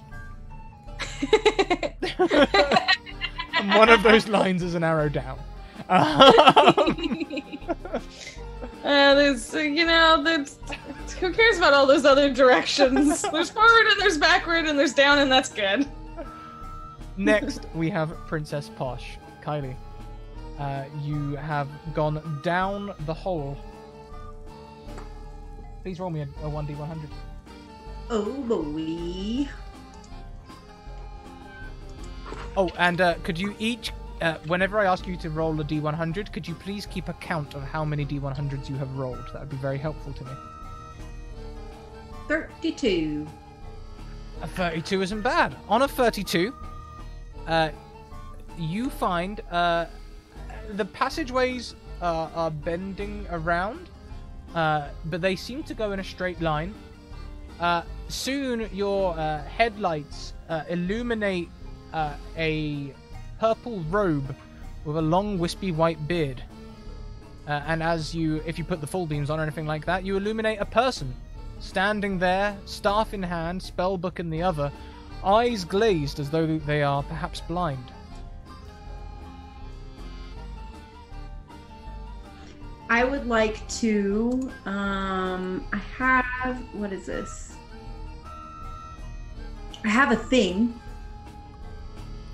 While talking, you grab and keep another creature's attention, even if the creature can't understand, and they do nothing to defend itself, other than to defend itself, so it won't attack me, and that's the enthrall.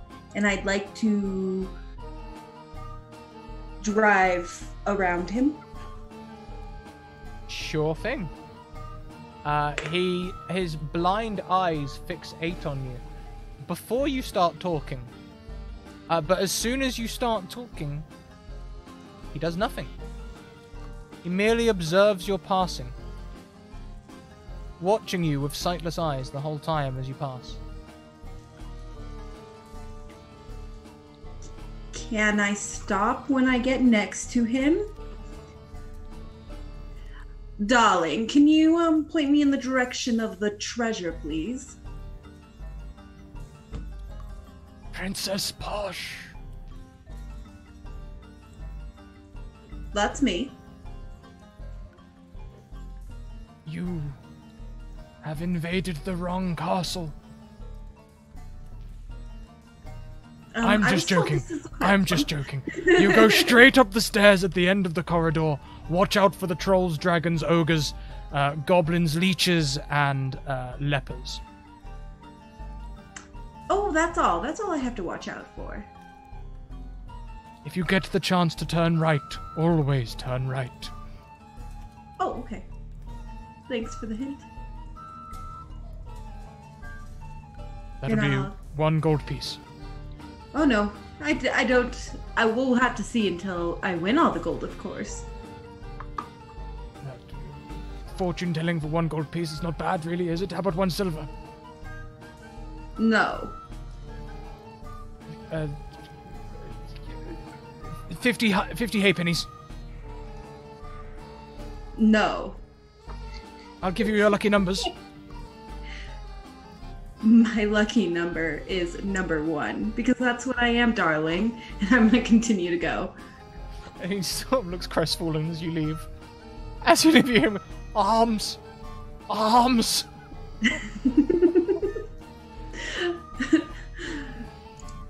I was hoping he was going to say it wasn't last race.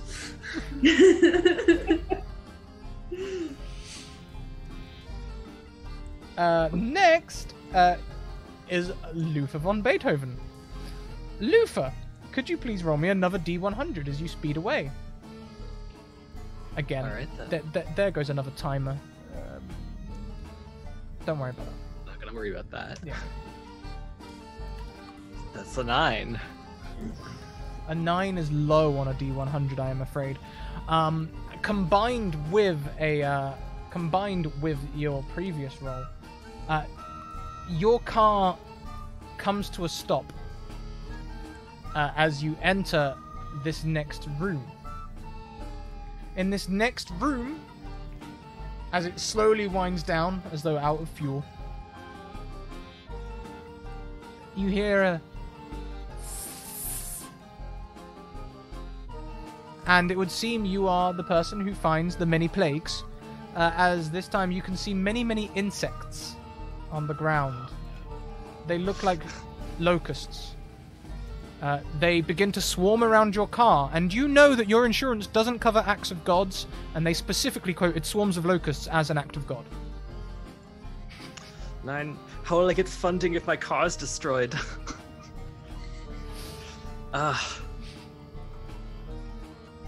Let's see.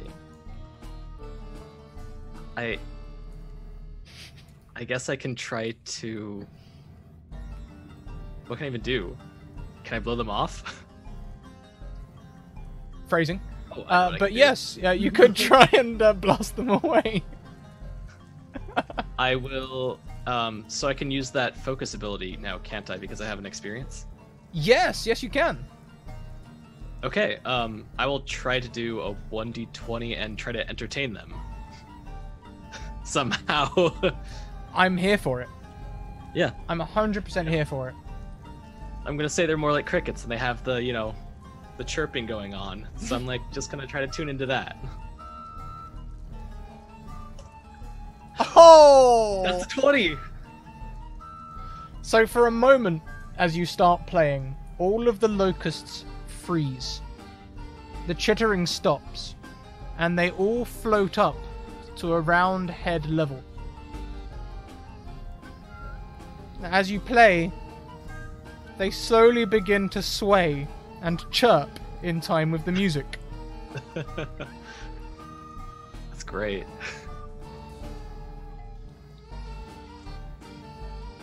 Okay. You currently seem to have a Pied Piper-esque effect on a plague of locusts. What would you like to do next? I will try to see what stopped my car and see if I can, I'll keep playing and try to, look around and see the source of the problem here. Of course. Knowing that you would have a long race, you do have spare fuel in the car. But as you get under the car, I'm not going to make you roll for this, I'm just going to tell you, you can see a leech has eaten through one of the main fuel pipes leading to the engine. Oh, this is bad. I will try to repurpose one of my many spare brass instruments into a tube. Is that going to take time? I think it will take until next turn. Okay. And do you know, I'm going to say that the locusts start helping you and passing you things. Not the right things, but, you know, they're trying. Spanner. Yeah, they pass you a trumpet. You know, it's they don't know what a spanner is, unfortunately. They're not well versed, but they're trying their best. That's the important thing. Next, we come to Manny Tuco. Manny, can you please roll me again that 1d20 with DC 10? All right, let's see what happens. I'll use an XP to re-roll that. You can. 17. The pathway goes straight on. There is also a left turn. Through this left turn, there is a bright, shining glow. A golden glow. And straight ahead is darkness. Straight ahead, it looks like there will be another tile to roll. I'll go for this golden glow. As you turn left, you can see the biggest dragon you have ever seen, sleeping on a nest of gold. Mm-hmm. And I'm looking for a garish scepter, correct? We're going to change the rules slightly here. I'd like you to roll me a 1d12 for treasure. I will let you know in this roll, if you get a 10 or if you get an 11 or 12, you get exquisite treasure. A 3 to 9 gets you reasonable treasure, and a 1 or 2 has negative effects. Alrighty. 10. On a 10, you get reasonable treasure. You can it's quite higher class. I don't know how you're gathering it, but you maybe gather some rubies, a crown, some gold, easily enough to buy a second race car. All right. So after I loot, am I headed back out the door? You have a choice at the end of your turn. Okay. If you leave, you are no longer in danger. Mhm. If you stay, next time you get to roll a 1d11. All right, I'll go ahead and stay, or I'll go ahead and stay for now. Okay. So you can stay in the room, and we go back to Jess. Oh, hi. Hi, Jess. So I'm still on this big scaly thing. Uh-huh. Can I use, so for my hover ability, it says you kind of like hover and remain motionless unless there is wind or something to give you momentum. Can I time my hover for when that like breath comes and like pushes to like try and push off away from this thing? That will be a timing roll. Do you have anything to do with keeping time? No, I definitely do not. Okay. Do you have any inabilities to do with that sort of thing? No, I don't Okay. think I have any inabilities. This was a GM intrusion, and this is a powerful creature, but you're not fighting the creature directly, so I'll only set it at difficulty 4. Okay. Speed or intellect, up to you. Okay.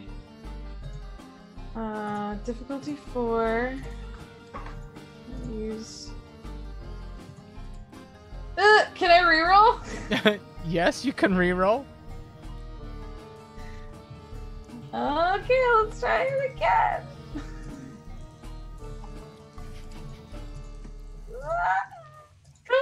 No, God damn it! Nearly identical rolling. You time it perfectly with the breath. Unfortunately, you timed it perfectly with the in-breath and not the out-breath. So you float closer to the snout.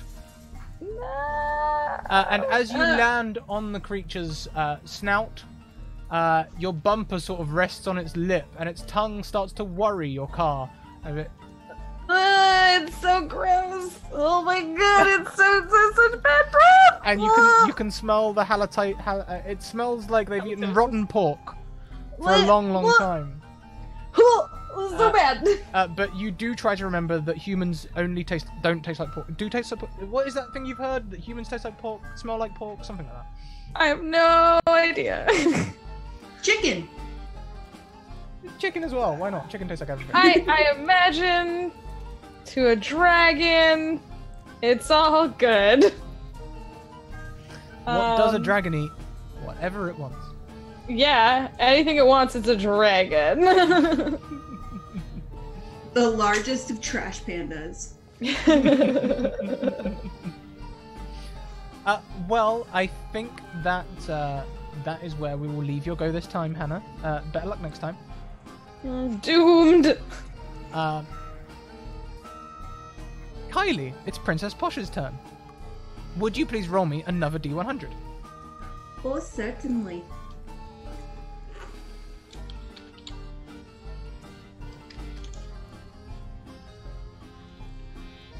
E51. On a 51, how many D100s have you rolled me? 2.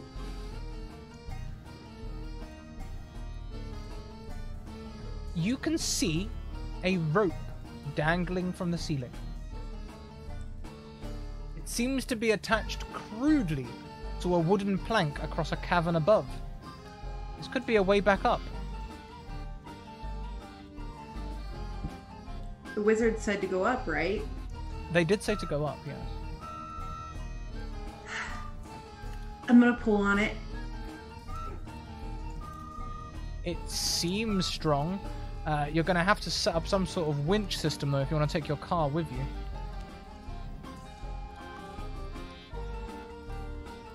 you. Okay. Or you could gosh. just try and brute strength it, get your servants to hold on to it somehow, and... Are any of your servants built like Hercules? No. Dang it. They're like little gnomes. Also, did you replace the one that died last week? Of course I did. So ne'er-do-well, fair enough. Okay, I'll try to construct some sort of like pulley system to get me up there. Sure, give me an intellect roll. Difficulty 4. Intellect. I'm gonna throw some major effort into this.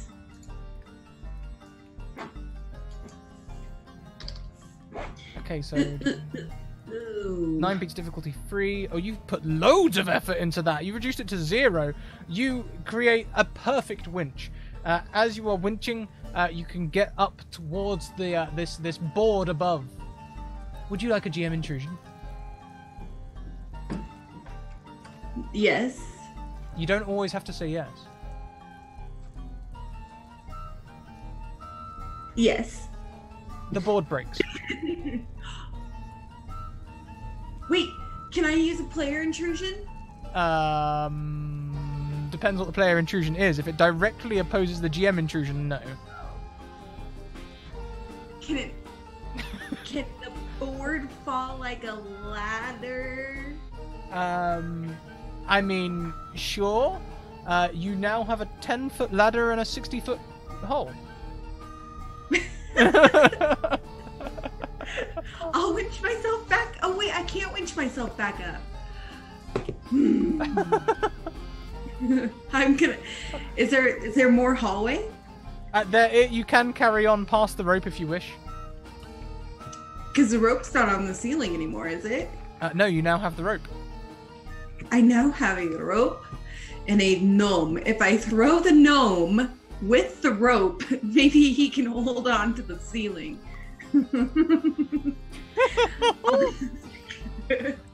I'll just go straight.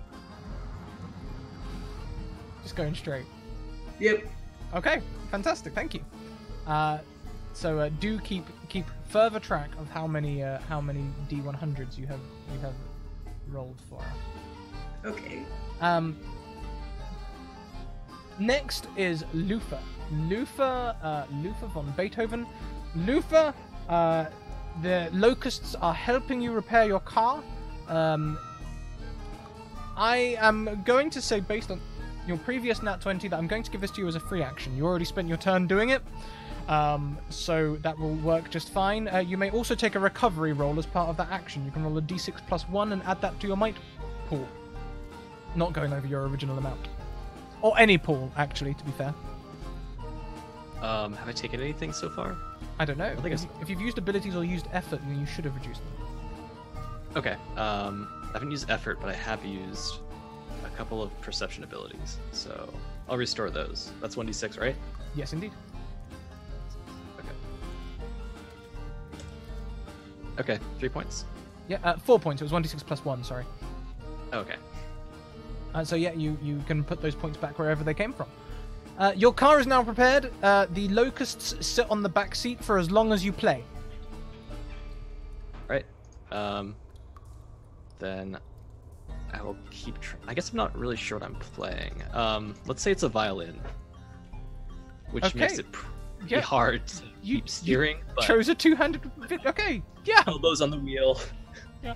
I mean, I suppose you could steer maybe with your fret hand, Yeah. like Or changing maybe gears steer on the your back. vehicle. Maybe you steer it with your violin. Maybe you control Oh. your car by the power of music. Ah, it's a I like it. musical lock. Yes. All right. Let's do that then. Just keep going forward. And I'll try to look for. I'm gonna say the exit.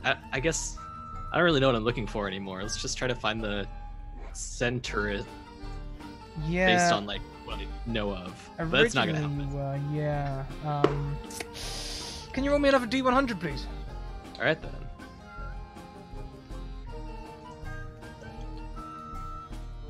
A 61. On a 61, you can see up.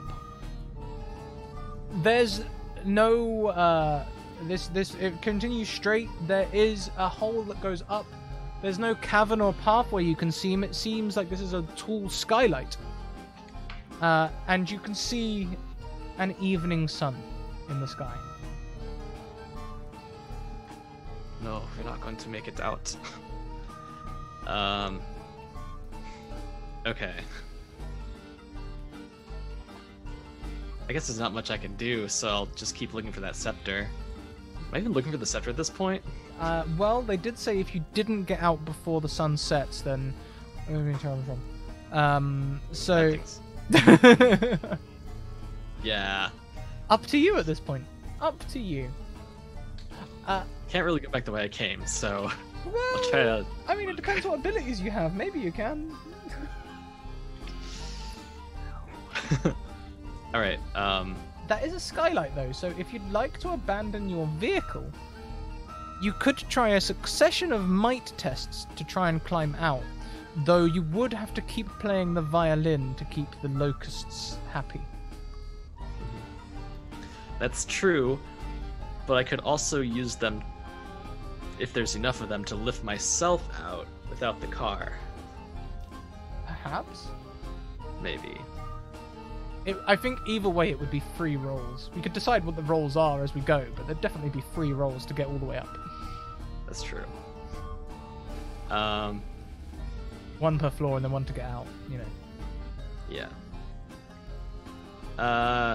Yeah, I'll just try to peace out, actually. Yeah, let's try to go through that skylight.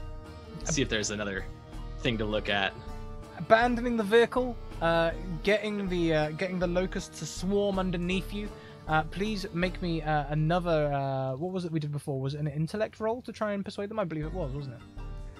Yeah, I think I was doing like an entertainment roll, which I'm not sure specific, but yeah. Are you trained in persuasion? I'm trained in entertainment. I don't know what it is exactly. I think entertainment implies helping someone relax, and lifting someone off the ground doesn't sound much like relaxing to me, so I would need a persuasion roll. Alright then. A musical persuasion roll, of course. Right.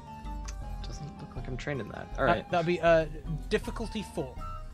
Alright.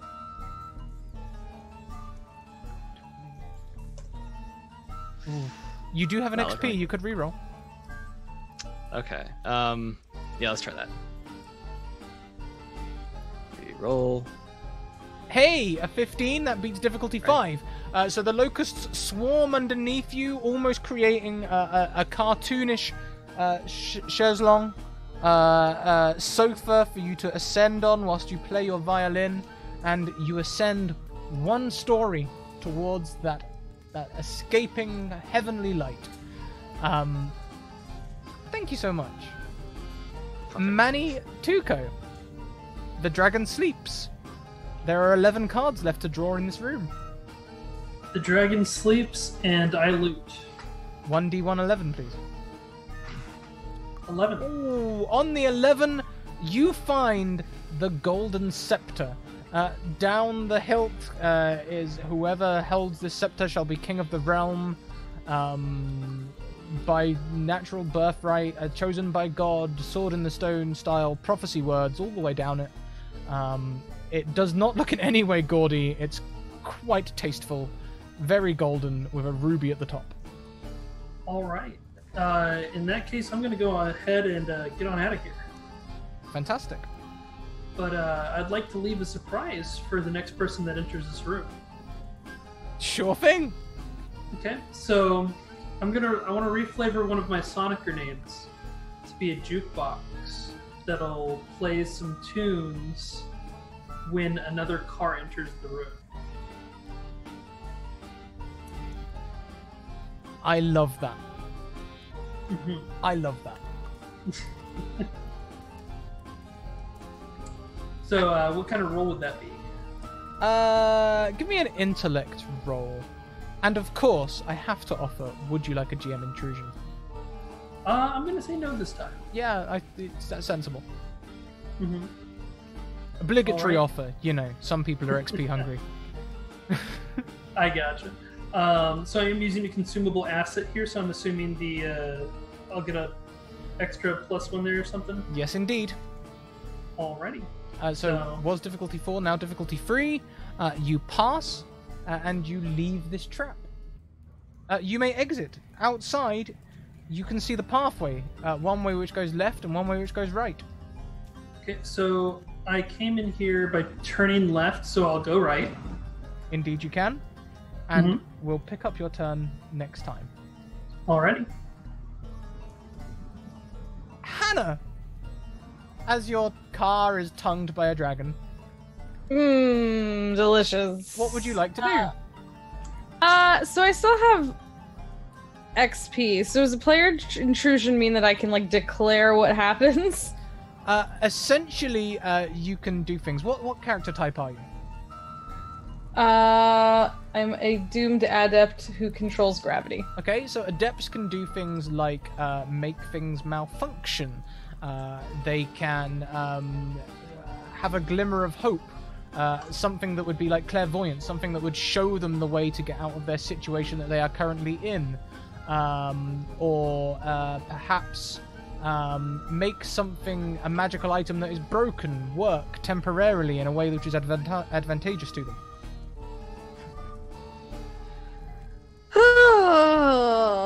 Can I? Oh gosh. Is it possible that I'm like rooting around in my little junk car full of junk and I managed to find like a bunch of balloons so that I can just float back up out of the hole and exit? I'm not gonna gift you freely balloons. However, you can find a lot of deflated balloons, or rather unblown balloons, and a can of helium. So I can just start filling it up. Do I see? So I assume at this point I know that I'm very close to being inside the mouth of a dragon. Yeah, in fact, every time it breathes in now, you can feel the car almost inching backwards, and then when it breathes out, inching forwards again. Like, it's very much... Oh my god. Don't, shh, shh, shh, shh, shh, it's fine. Shh, just sleep. Shh, shh, shh, shh. If I look over the side, can I see... Did I see someone come in, take a bunch of treasure, and leave this room by any chance? No. It would seem this is not the dragon you are looking for. Gosh darn it! How are there multiple dragons in this stupid castle? Yeah, okay. I'm just going to start filling up my helium balloons and just be like shushing the dragon, hoping that it stays asleep. That's all I'm doing. I'm like very like shh, shh, sleep, shh, it's fine. Okay. Would you please make me a stealth check for filling helium balloons whilst shushing a dragon? Is that intellect? I believe stealth is usually speed. Speed. Okay, thank you. What is the difficulty? Well, again, it's a dragon, so it would normally be very difficult, but you're not actually fighting it. You're just performing actions around it. It's not actually awake yet. So we'll call it difficulty 4. He's sleeping. He's got like a soother in my mouth, i.e. my car. I feel like, it's okay. I'm gonna use 2 effort here. Whoa! Okay, on a 19, you can blow up plenty of balloons. Not quite enough to lift the car on this turn, but a minor effect will be that your car does start to float. Yes. Okay. Shh, so now, as it's breathing in and out, your car is moving backwards and forwards much more. Oh gosh, that's not good. Okay, thank you. Maybe when it goes back, it crunches a little bit, but then it moves forward quite a far away, So. Okay. I'm glad it's a deep sleeper.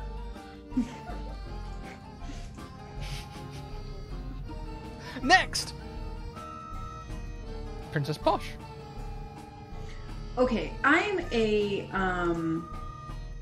appealing speaker who casts spells, and it doesn't necessarily say what my spells are, so can I just make spells up? Is that how that works? I don't see why not. In the Cypher system, essentially you have base abilities, and you can use those in any way that you can justify. So, for example, if you had a fire spell, you could justify flying by saying you create thermal patterns and can create lift thanks to those. It's as long as you can justify it, we'll set it a difficulty rating and we'll see how it goes.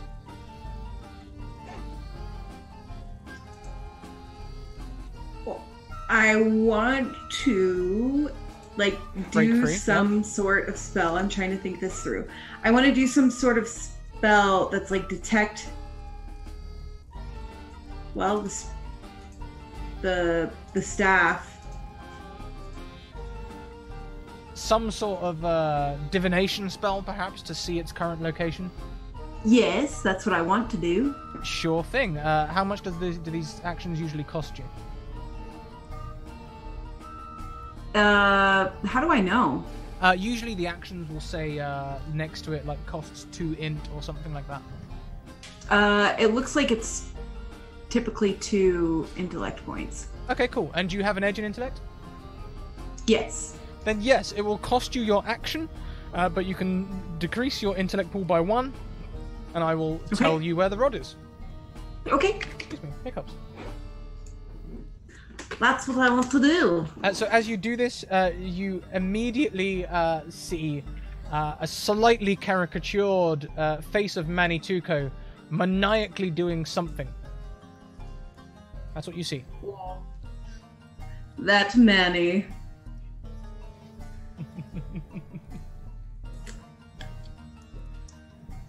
Okay. What they didn't know is I was always the king.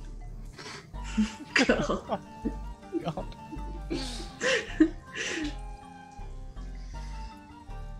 And there goes. And that's it for me, right? That is it. Yes. Okay. So you are indeed still down in the catacombs, and we come next to Luther von Beethoven. Luther, you are ascending. You can see that skylight above you as the sky is turning from orange to darker red. Alright, I will keep playing my little heart out. Please give me another persuasion roll. Alright then. I now want to say my plan, which is that if I cannot find the scepter myself down there, perhaps I can take it off of somebody who's already on their way out. Valid. Oh, 18's an amazing Do roll. that. I float up. You do. You float up. You can see so close now the exit to that evening sky. But don't look down because it does look quite deathly. There's a cloud under me. I don't want to look down anyway. Fantastic. Short but sweet. That would be your turn. Lastly, we come back to Manituko. You've turned right. You've left the treasure room and turned right. Now, would this golden scepter be considered an artifact? It might be. I'd like to try and charge it. Sure thing. I love that. That is exactly the kind of recklessness I like. I don't know what this thing does, but I'm going to charge it. You can indeed charge it up. All right, so I use my charge ability here.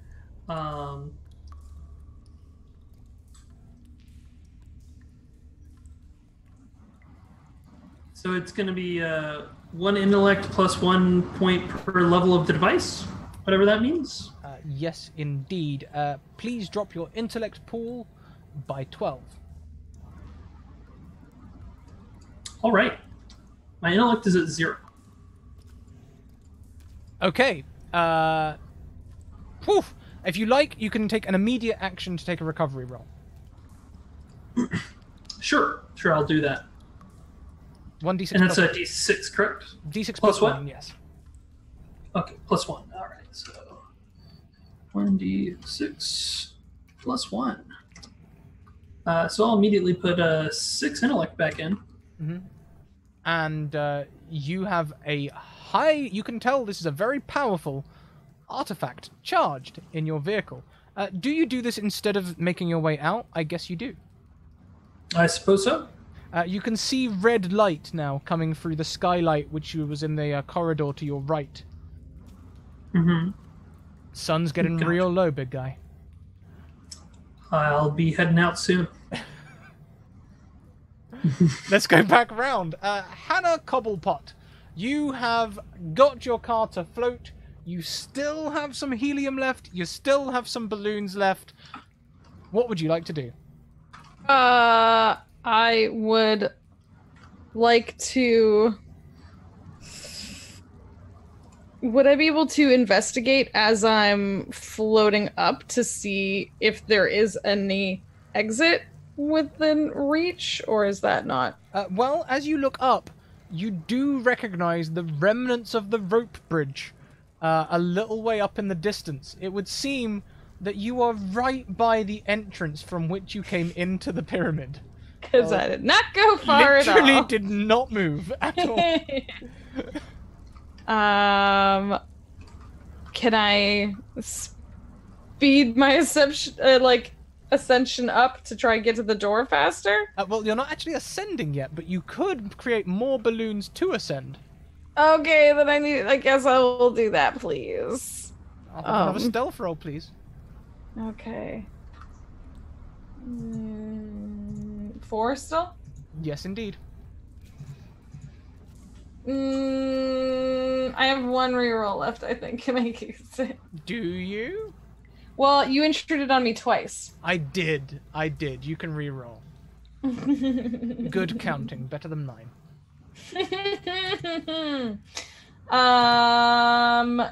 Yeah, difficult. Okay, let's add. No! Oh. Well, so as you blow up that last balloon, you feel like this will be the balloon that gets your car to start floating. It just slips through your fingers and it doesn't all go over like the room. No, you let go of it. It starts flapping all over the room and slaps into the dragon's eye and Ooh. Oh, hi there! Well,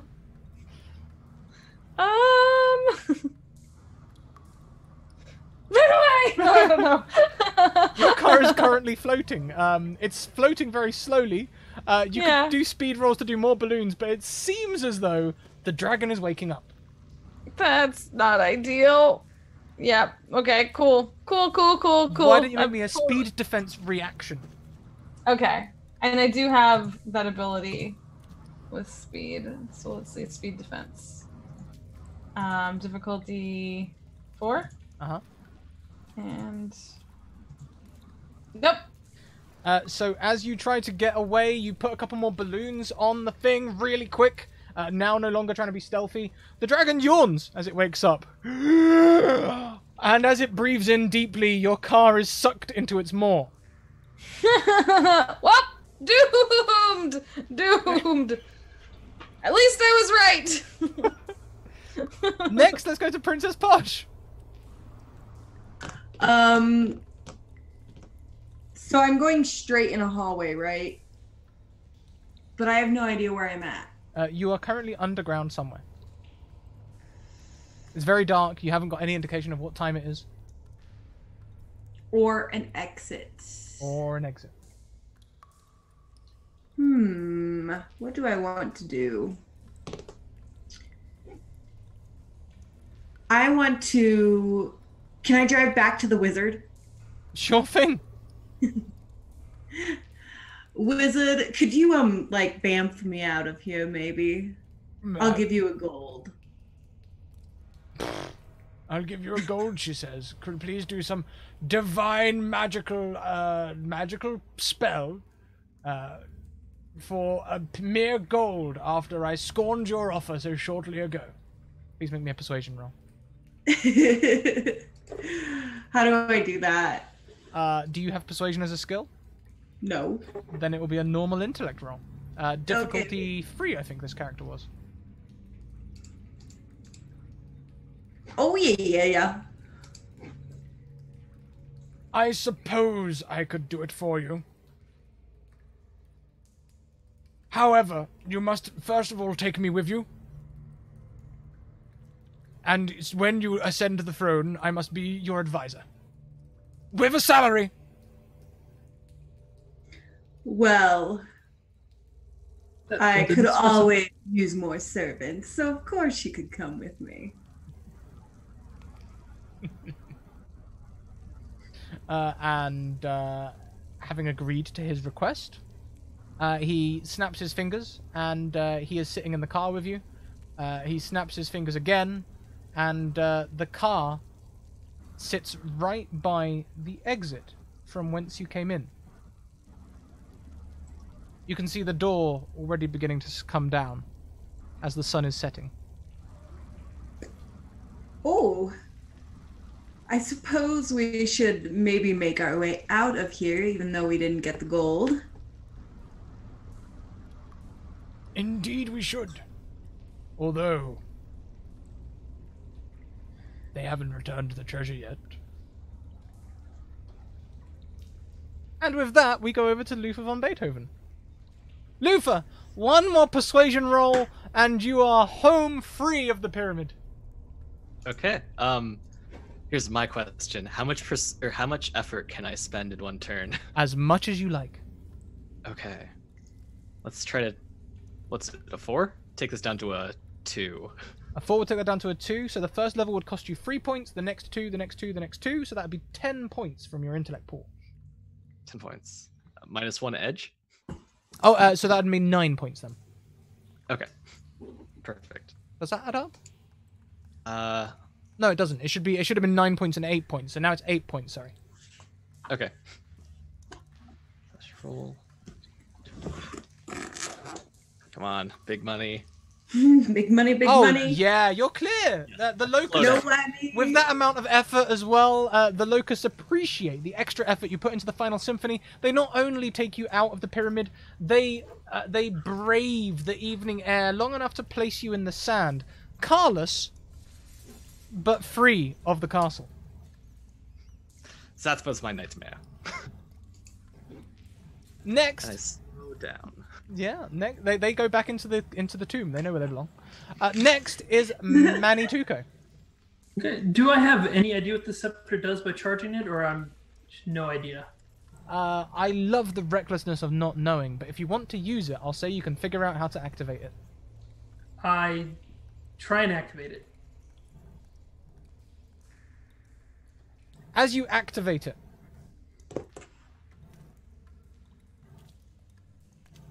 I shouldn't do this without some sort of roll. Make me an intellect roll of difficulty 3, and would you like a GM intrusion? Nope.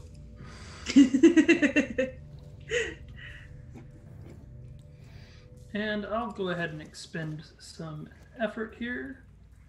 Let's see here. Put 1 effort in, and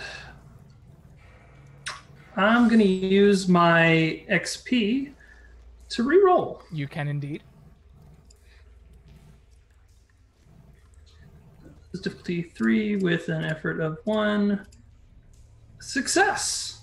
With a success, Lufa, behind you, you hear the tomb door slam shut. Princess Posh, ahead of you, you see the tomb door slam shut before the sun has set. Approximately 2 minutes and 7 seconds, according to my timer, before the sun sets.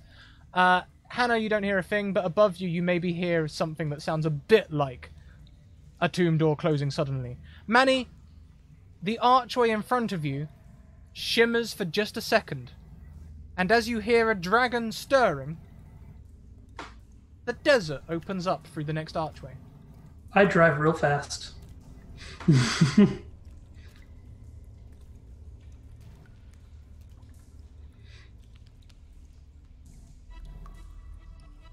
Manny, you are free of the desert. You are the only person... No, not the only person. You are one of 2 people to get out. Lufa, you can maybe see Lufa, actually, as you leave over to the other side. Hannah, can you please make me a speed defense roll? Speed defense. The difficulty has gone up to difficulty 7. Oh, So it is great. technically impossible to do it without at least 1 level of effort, unless you're trained. I am trained in speed defense. And I think I have 5 left in my pool. Can I use all of that? You can use all of it. It will leave you impaired, which means everything becomes 1 step harder. So I should do like 1 less? Like only do 4 maybe or something? It's up to you. How much do you want to avoid the chomp? I mean, is there a point in avoiding the chomp? I'm doomed! I'm inside this stupid pyramid! So, you can only afford 1 level of effort. Effort actually costs 3 for the first, then 2 for the next. Unfortunately, I don't think that will be a success. Get a good chomping. Well, you know what? However, I don't know. However, I'll offer you a friendly GM intrusion. Go for it. You have 1 XP and you may gift an XP to someone else. Who would you like to gift it to? I mean, Princess Posh is the only other one stuck inside, isn't she? She is. Okay. I hope you get out. Goodbye! Ah! The GM intrusion is that as the dragon chomps on your vehicle, destroying it, you jump free and manage to grab hold of some balloons which are loosened by its sharpened teeth and begin floating upwards. As they are light, you are much lighter than your car. Interesting. Okay. Benevolent GM can be benevolent sometimes.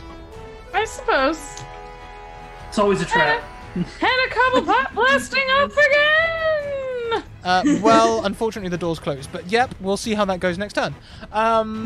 We'll go next to Princess Posh. Princess Posh, the wizard teleports you right up to the door, and as it slams closed, he goes, "Oh shit." Well, you're really a dumb wizard. Not putting us outside of the door. My magic stems from within the temple. I can't use it outside. Well, then why am I bringing you with me? I'm still intelligent. I've got a degree, you know. It's not all experience. What? A degree in what? Wizardry and scholaring. You are literally the worst. Can I look to see if there's like a trapdoor or something that will open? Sure. As you start looking for a trapdoor, you hear him say, "You mean figuratively," and you can make me an investigate roll. Also, you hear something in the distance. I'm not quite sure what it is, but there's something. What difficulty is the investigation? Difficulty free. What? You find nothing. No trapdoor. There isn't a trapdoor. The only exit is this exit. But it's not quite sunset. Or rather, the spell was interrupted before sunset.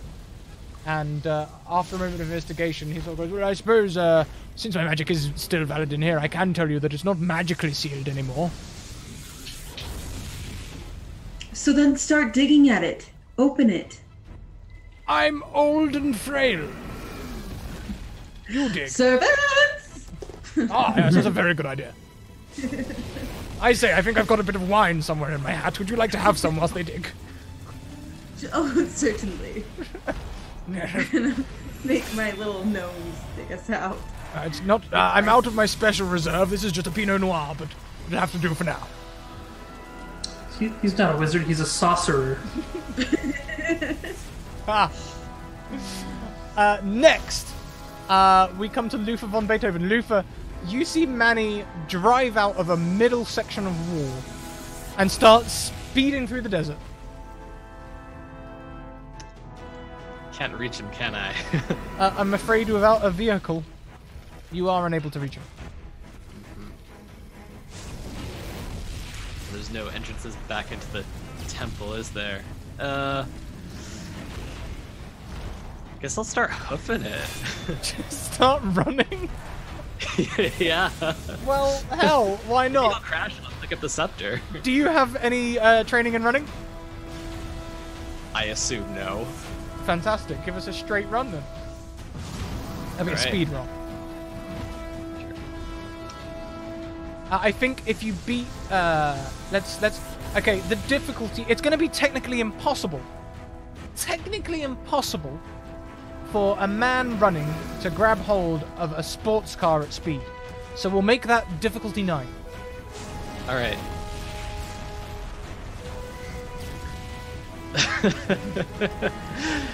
I got a 9. I mean, so- you got a 9. What am I but supposed to do? Right? unfortunately, that's not quite going to cut it. As you see Manny speed off through the desert, you eat some of his dust, and you can just start following his trail back. The sun has now set, and you can feel the cold of the desert starting to creep in as the sun is no longer there to keep you warm. Manny! Yeah. So I'm gonna keep driving. Yeah, honestly, there's no one really for you to compete with at the moment. Free action is just going to be to carry on driving whilst I focus on the other players. It would seem like you're going to win, but who knows? Maybe they can do something magical. Yeah, I'll just try and go as quick as possible. Go as quick as possible, yeah. I'm going to give you a free lot of distance this turn. All right. Yeah. Sounds good. I mean, we can call it an action if you want. It will be difficulty 0, Yeah, which means it auto procs. So yeah, we're good. great. Hannah Cobblepot, you are floating above the thermal, whatever they're called. I know they're called something. There's a proper name for them. Thermal waves of a dragon. As it is getting up and looking at you with beady eyes as it chomps on your vehicle. It looks as though it might be spitting it out. This doesn't look like the tastiest thing it's eaten. No, I'm probably tastier. And I'm a meal on the go. Fast food. What do I...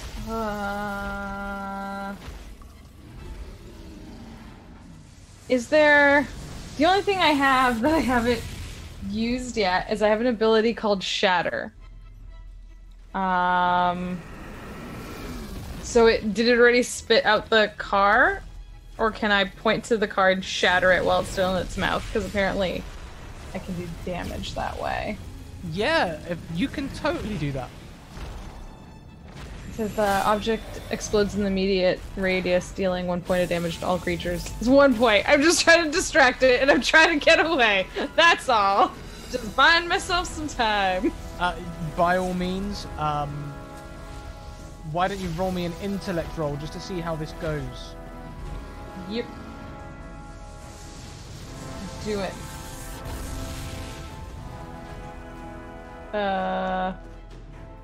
Sorry, was there a difficulty? I just rolled this straight. Well, you know, a 4 is not that bad. They are difficulty 7 now. So yes, your car does explode. Yes, it does do 1 point of damage to this giant dragon. And yes, they do look very angry, and you hear a loud rushing of breath as they take a deep breath in. Oh no! I'm like blowing on the balloons to go faster, like. Well, I think that will count as a might roll. Give me a might defense roll to try and evade, as you start to feel the tunnel below you getting warm as a swarm of fire starts coming up below you. So just might difficulty 7. Yep. I do still have effort in that. So you said there's no point past 3. Could you kind of? Yeah. What So are the, it's like the first 1 level costs you 3 points unless you have an edge, in which case it will cost you 2. Then every level after costs you 2 points. Okay, so 5. So if I have 5 left, I can do that in a little. You can do 2 points and become impaired. I don't think that's right then. Yeah, no, so 5 effort there, that wouldn't do it. But an 18 is a very good roll, and if you did put 2 effort in, that would succeed. Okay. So then, yeah. So, some fucking how, the heat from the dragon's breath increases your flight speed. You go shooting past the wooden bridge towards the ceiling. Ah! May I offer you another GM intrusion? Yes, go for it! As your balloons touch the ceiling, they burst. Yay! And you begin plummeting down towards this dragon, who has just finished breathing fire. Well, are they done breathing the fire? Okay, here's what I want to know. Am I a crispy dinner, or am I like a nice raw dinner to this dragon? Like, am I like a sushi dinner? You are currently falling. Let's give you one final roll to determine your fate. On a nat 20, you will somehow cling to the edge and maybe hide from the dragon. On a 19 to a 9, you will be a crispy dinner. On a 1 to 8, you will have a sushi dinner and maybe live on in its stomach for a while, possibly having the slowest death of them all. Oh god. On a 19, on a 19, I think that's medium rare. Doomed was correct. Yay, I did it. Princess Posh. As these two servants are digging away at the door, and you're sharing a lovely wine with this wizard, you can hear, as though a creature has taken a straight left over a pit, left through a rolling place, right, as though it's moving towards you. Gnomes dig quicker. Oh, we'll try, madam.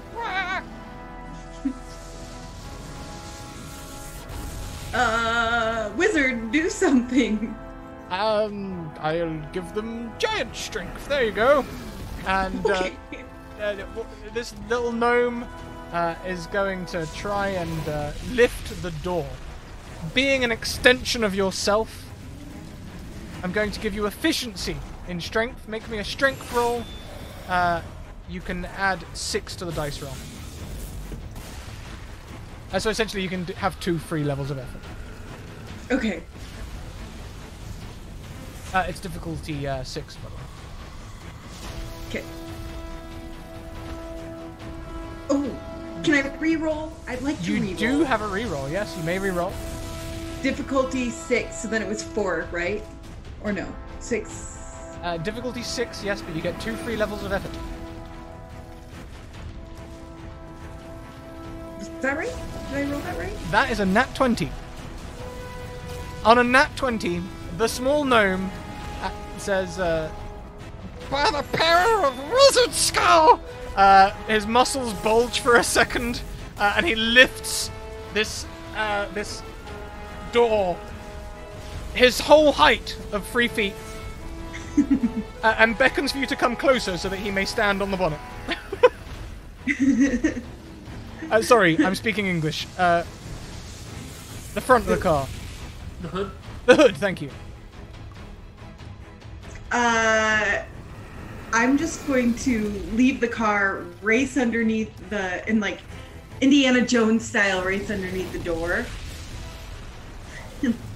The wizard is sort of looking at you like, oh no! Gnome number 2 is already high-footing it across the desert. This gnome is holding on. Make me a speed roll to get under the door.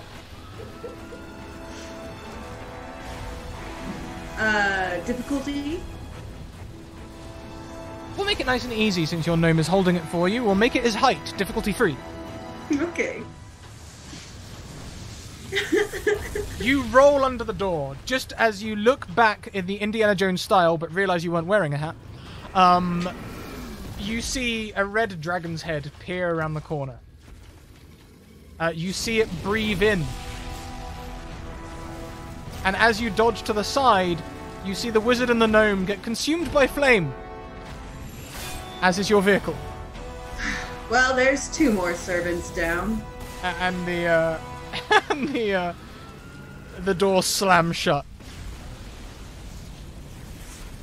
You'll never take me alone. You hear. Well, that blind old wizard wasn't any good anyways. So everyone left inside did in fact die. Luther von Beethoven. It's more than impossible now for you to catch the car ahead. Maybe if you can beat difficulty 10, you might run like Superman across the desert and somehow catch up, closing that distance. But even then, I don't think you'll be able to grab hold of the car. I'm gonna do one last ditch thing. I'm going to pull out the last bit of sheet music I always keep in my pocket, which is, of course, Darude Sandstorm. Of I course. start just playing it out as much as I can. So I'm going to try to make it intelligence, or is that right?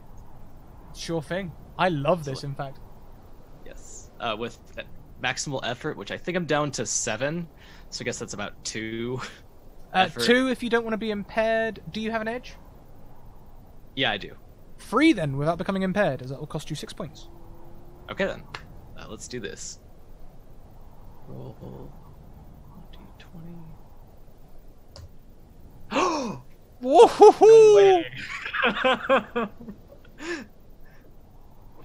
Well, that beats difficulty 6. Manny! Wow. With all of this effort and a nat 20, suddenly you hear blasting across the sand and winds start to whip around your car. A bit more wind whips around your car.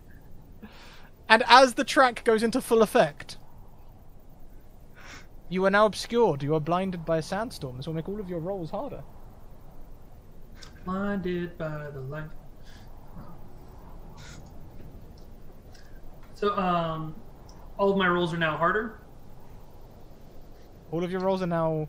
I think for the major effect, we'll make them 2 steps harder. 2 steps harder? Alright, I'll keep driving in the straight line I was previously driving. Sure thing. You can feel the car pulling at you, though. You know when you're driving in high wind? And you can feel it pulling you left and right? We will require a roll for you to stay straight, but staying straight is easier than turning. So we'll make it difficulty 2 to stay straight, which is very easy, but with the sandstorm buffeting you around, difficulty 4, please. So, is this speed defense? Yeah, I think so. Okay. All right. So, you said difficulty 4, and we'll put 1 effort into it. A success. Yep, success. That effort has paid off. As you are able to stay straight, soon you can see through the haze of the sandstorm. You can see buildings again. Mm-hmm. So I'll just keep going that way. Yeah, you're pulling up to the village pretty much. They're quite close. Sorry. And my car is blasting Jailhouse Rock right now. Of course. Would you stop and try and get into one of the buildings? Yeah, it makes sense. Or would you take shelter in your car? Well, my car's a convertible, so I guess I'll pull up the... Is it hardtop convertible? Yeah, no, I'm gonna keep that down. Yeah, it's not a hardtop convertible. Taking shelter in the car is not an option. I did not take this into account when the sandstorm started. I guess I'll take shelter in one of these buildings. I'm pretty far off, like miles away from the temple, right? Yeah. Or pyramid? Oh, yeah. Yeah. Lufa, you can see the sandstorm raging in the distance on the horizon, but you know it's hit your target. You know. Okay, so yeah, I'll dive into one of these. No, I'm gonna drive into one of these buildings. We have no time to waste. Okay, these buildings don't have garages or anything like that. I mean, are they stone or wood? Mud. Mud? That should be fine. Yeah. We'll be creating a garage. This does seem strange to you, though. The sandstorm? No, the fact that they were made of mud. Oh. They weren't made of mud before you left. This was a small civilization. So what were they made of originally? Stone. Stone? And now they're mud. Oh, I don't like this. I'm gonna keep driving if I can. Nope, I'm gonna keep driving. As we get towards the end of the session, may I offer you both a GM intrusion? Yes. I'll accept. Lufa, as you are looking in the distance and you can see that your sandstorm has indeed wrapped itself around Manny and his car, and you know that Manny is having a difficult time navigating through the storm and buffeting against its winds, I imagine you're filled with a sense of, I don't know, somewhat, maybe hope, pride, something like that. However, you hear a small...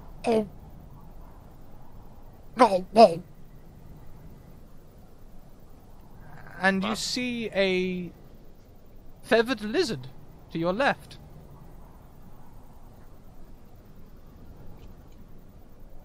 A tiny dragon? It looks kind of like a tiny dragon with feathers coming out of its head and down its neck. It sort of calls more than roars, though. Very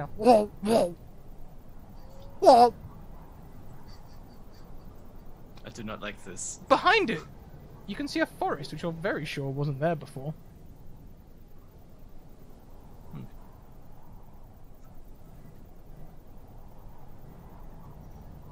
Manny, as you continue driving through the storm, you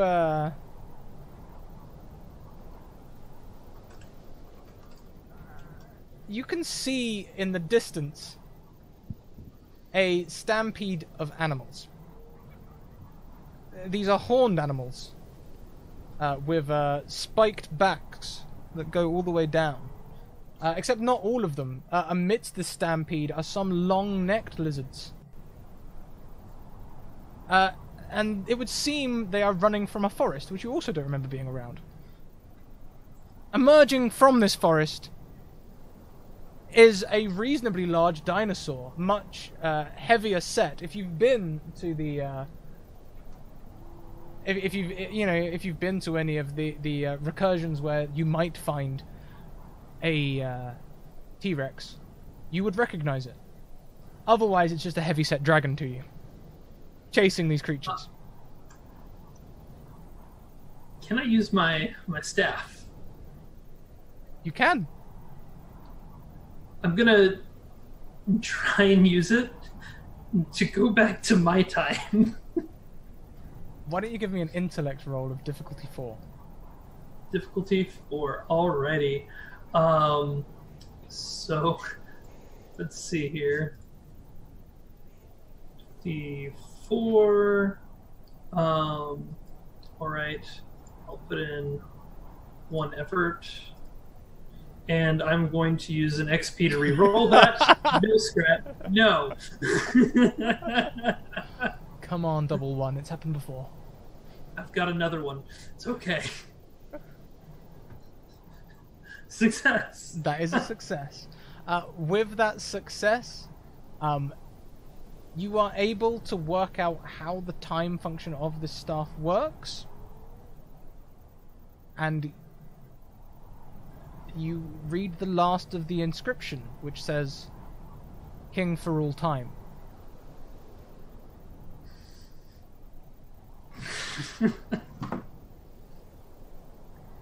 And as you activate the staff, suddenly your vision blurs. Not only can you see the pompous mare waiting to receive you, you can also see the stampede and the T-Rex. You can also see the pyramid being built. You can also see it falling into the sand. You can see the beginning and end. As you are now of all time. Alright. This is a powerful artifact. You may now choose which timeline you're in.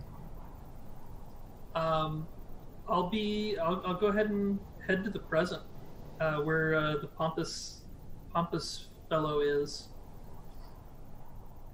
And he's like rubbing his hands together, and he's like, "Oh,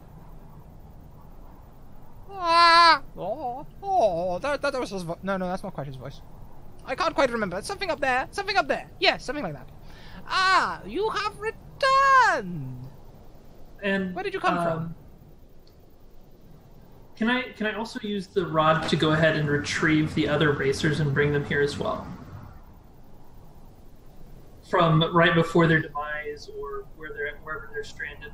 Luther, you feel a claw touch your arm as the distracting Velociraptor successfully distracted you whilst another 2 were sneaking up around you, as is their way. And just as you are about to be... You feel them claws touch you, and then you feel a hand grab you, and suddenly there are no more Velociraptors. Hannah Cobblepot, just as you are falling into the crispy maw of the thing, just before the balloons pop, you feel a tap on the shoulder. And suddenly, you are outside of the pyramid. And not doomed? And Princess Posh also out of the pyramid. As you are looking around, seeing your servant grow old and die before your eyes. As time was very broken. You were the only one not to go back, by the way. You went forward, but we didn't really get a chance to look at that. You feel a tap on your shoulder. And you are returned to the present timeline. You all stand at the finish line together. Manny. You're welcome.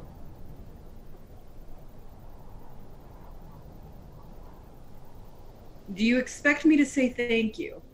I'm down another servant now. As I'm twirling the rod between my fingers, no, but I would expect you to bow to your king. Ow! Burn! That hurt! That is where we leave the episode. That line right there, that scene, fade to black. It goes to a small circle around Manny Tuco's cheeky face, and we wink out. How was that for everyone? I hope you all had fun. Yeah. It was so much fun. It was a ton of fun. Fantastic. Fantastic. So let's go around. Let's talk about who we are, where we can find each other online, the things that we get up to, and what our favourite part of today's one-shot was. Let us start with the wonderful Kylie. I'm Stonefly_Kai on both Twitch, Twitter, and Instagram. I do a lot of tabletop roleplay games, creative Twitch, and then recently I've started doing some magic. So you can go to my Twitter to see when I'm doing that. And my favorite part of tonight was the last line. That was too good. Too good. Unbelievable. Thank you so much, Kylie. It's always a pleasure. No, thank you. Next around, we have Ryan, the big old tree. Hey there. So I've started up sort of a public Twitter account, Circle of Tea, and I've started to do some Twitch streaming at Circle of Trees. You can find me there. Yeah, not really much of a social media presence yet, but I'm ramping up to start streaming a lot more consistently in June. So this is my first real stream. It was really fun to play with you guys. Thank you so much. Thank We're you. blessed to play with as well. Yeah, you were real fun. I must have misspelt the Circle of Trees because it didn't come up. But if you give me a link in the Zoom chat, I'll put it in chat for you. Or if you're in chat, you can chuck it in yourself. I don't block links. Yes. This is like a couple weeks old, so I will let you know. Thank you. Next around, we have the wonderful Jess. Go GJ. Go JG. I always get that the wrong way around. Yeah, it's okay. It's fine. Hi, I'm Jess. Not Go GJ, Go JG, but it's all good. You can find me under that title on Twitch and Twitter, and I do stream games throughout the week. I have an ongoing Spire campaign every other Saturday. Lots of different, a lot more indie TTRPGs. Going to have upcoming Fall of Magic and Dialect and stuff like that. Also going to be running some D&D one-shots out of that awesome new Uncaged anthology, which has a lot of really cool stories. So that's super exciting. And my favorite moment has to be the Sandstorm. Was just so good. And Scrat, the way you broke into the song was so perfect. Oh my gosh. Thank It was you. such a good roll. I loved it. Nat 20 on a difficulty 10 with just the right amount of effort. Incredible. Incredible. Lastly, but most certainly not leastly, Justin of Mage Hand Press. Oh, hi. Oh, hi. Well, I'm Justin with, Mage Hand Press. I'm the community director, like you said. You can check out our stuff at store.magehandpress.com. We also have a blog by under mfov.magehandpress.com, where we post all sorts of free stuff. Like right now, there's an article series that is going on about how we're expanding our Fae Folio book, which was already pretty sizable, but we're planning on expanding a couple books through some Kickstarters in the near future, including our Lovecraft Handbook and the Fae Folio. You can also check out the Weird West expansion on Thursdays on Scrat's channel, which is pretty fantastic if I don't mind saying so myself. So that's me. Now, without giving too much away, because I know Mackenzie's in chat, I did get some special inspiration for this week. Oh. Teehee. I won't give any clues that will give anything away, but I will say it was Oriental. So, that, I think, brings us to the end of the show. I am currently filling, whilst I fill in the commands correctly for the Mage Hand Press store, which I did start whilst Justin was speaking, and I'm just about finishing. So, everyone, very shortly, once I've finished updating it, I will be spamming all of the links to you. But we can't very well go on a raid without a raid cry, so I would love to see your ideas in chat. My favourite part of today's session...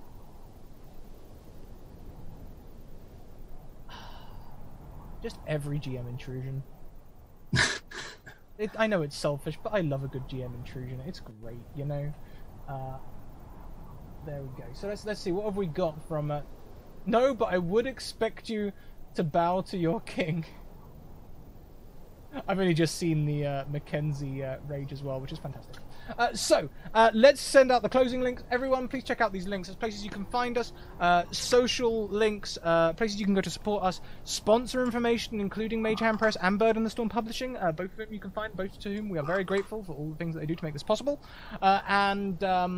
Also, all of the stores where you can get 10 to 15% discount, including now the Mage Hand Press store, not the Dark Matter store, the Mage Hand Press store. There you go. See, I corrected it. See, did the thing. We will be back now tomorrow at 2 p.m. Where we are not playing Warhammer because our Warhammer DM, his computer is in service, and none of the rest of us actually know how to play Warhammer. We 100% rely on him. So instead, we are going to be playing a game called Mecha Meroidia, which is a mecha mouse hack of Honey Heist. It's going to be pretty special. Pretty special. So tune in tomorrow for that. As always, we are live 2 p.m., 7 p.m. and 10:30 p.m. every day, Monday to Thursday, especially this week as we have filled the old Star Wars slot. Unfortunately, we had to pull our Star Wars show because of a warning from Lucasfilm/Disney. So we have instead got some teen superhero goodness coming to you tomorrow at 7 p.m. As we will be playing teen superheroes in masks.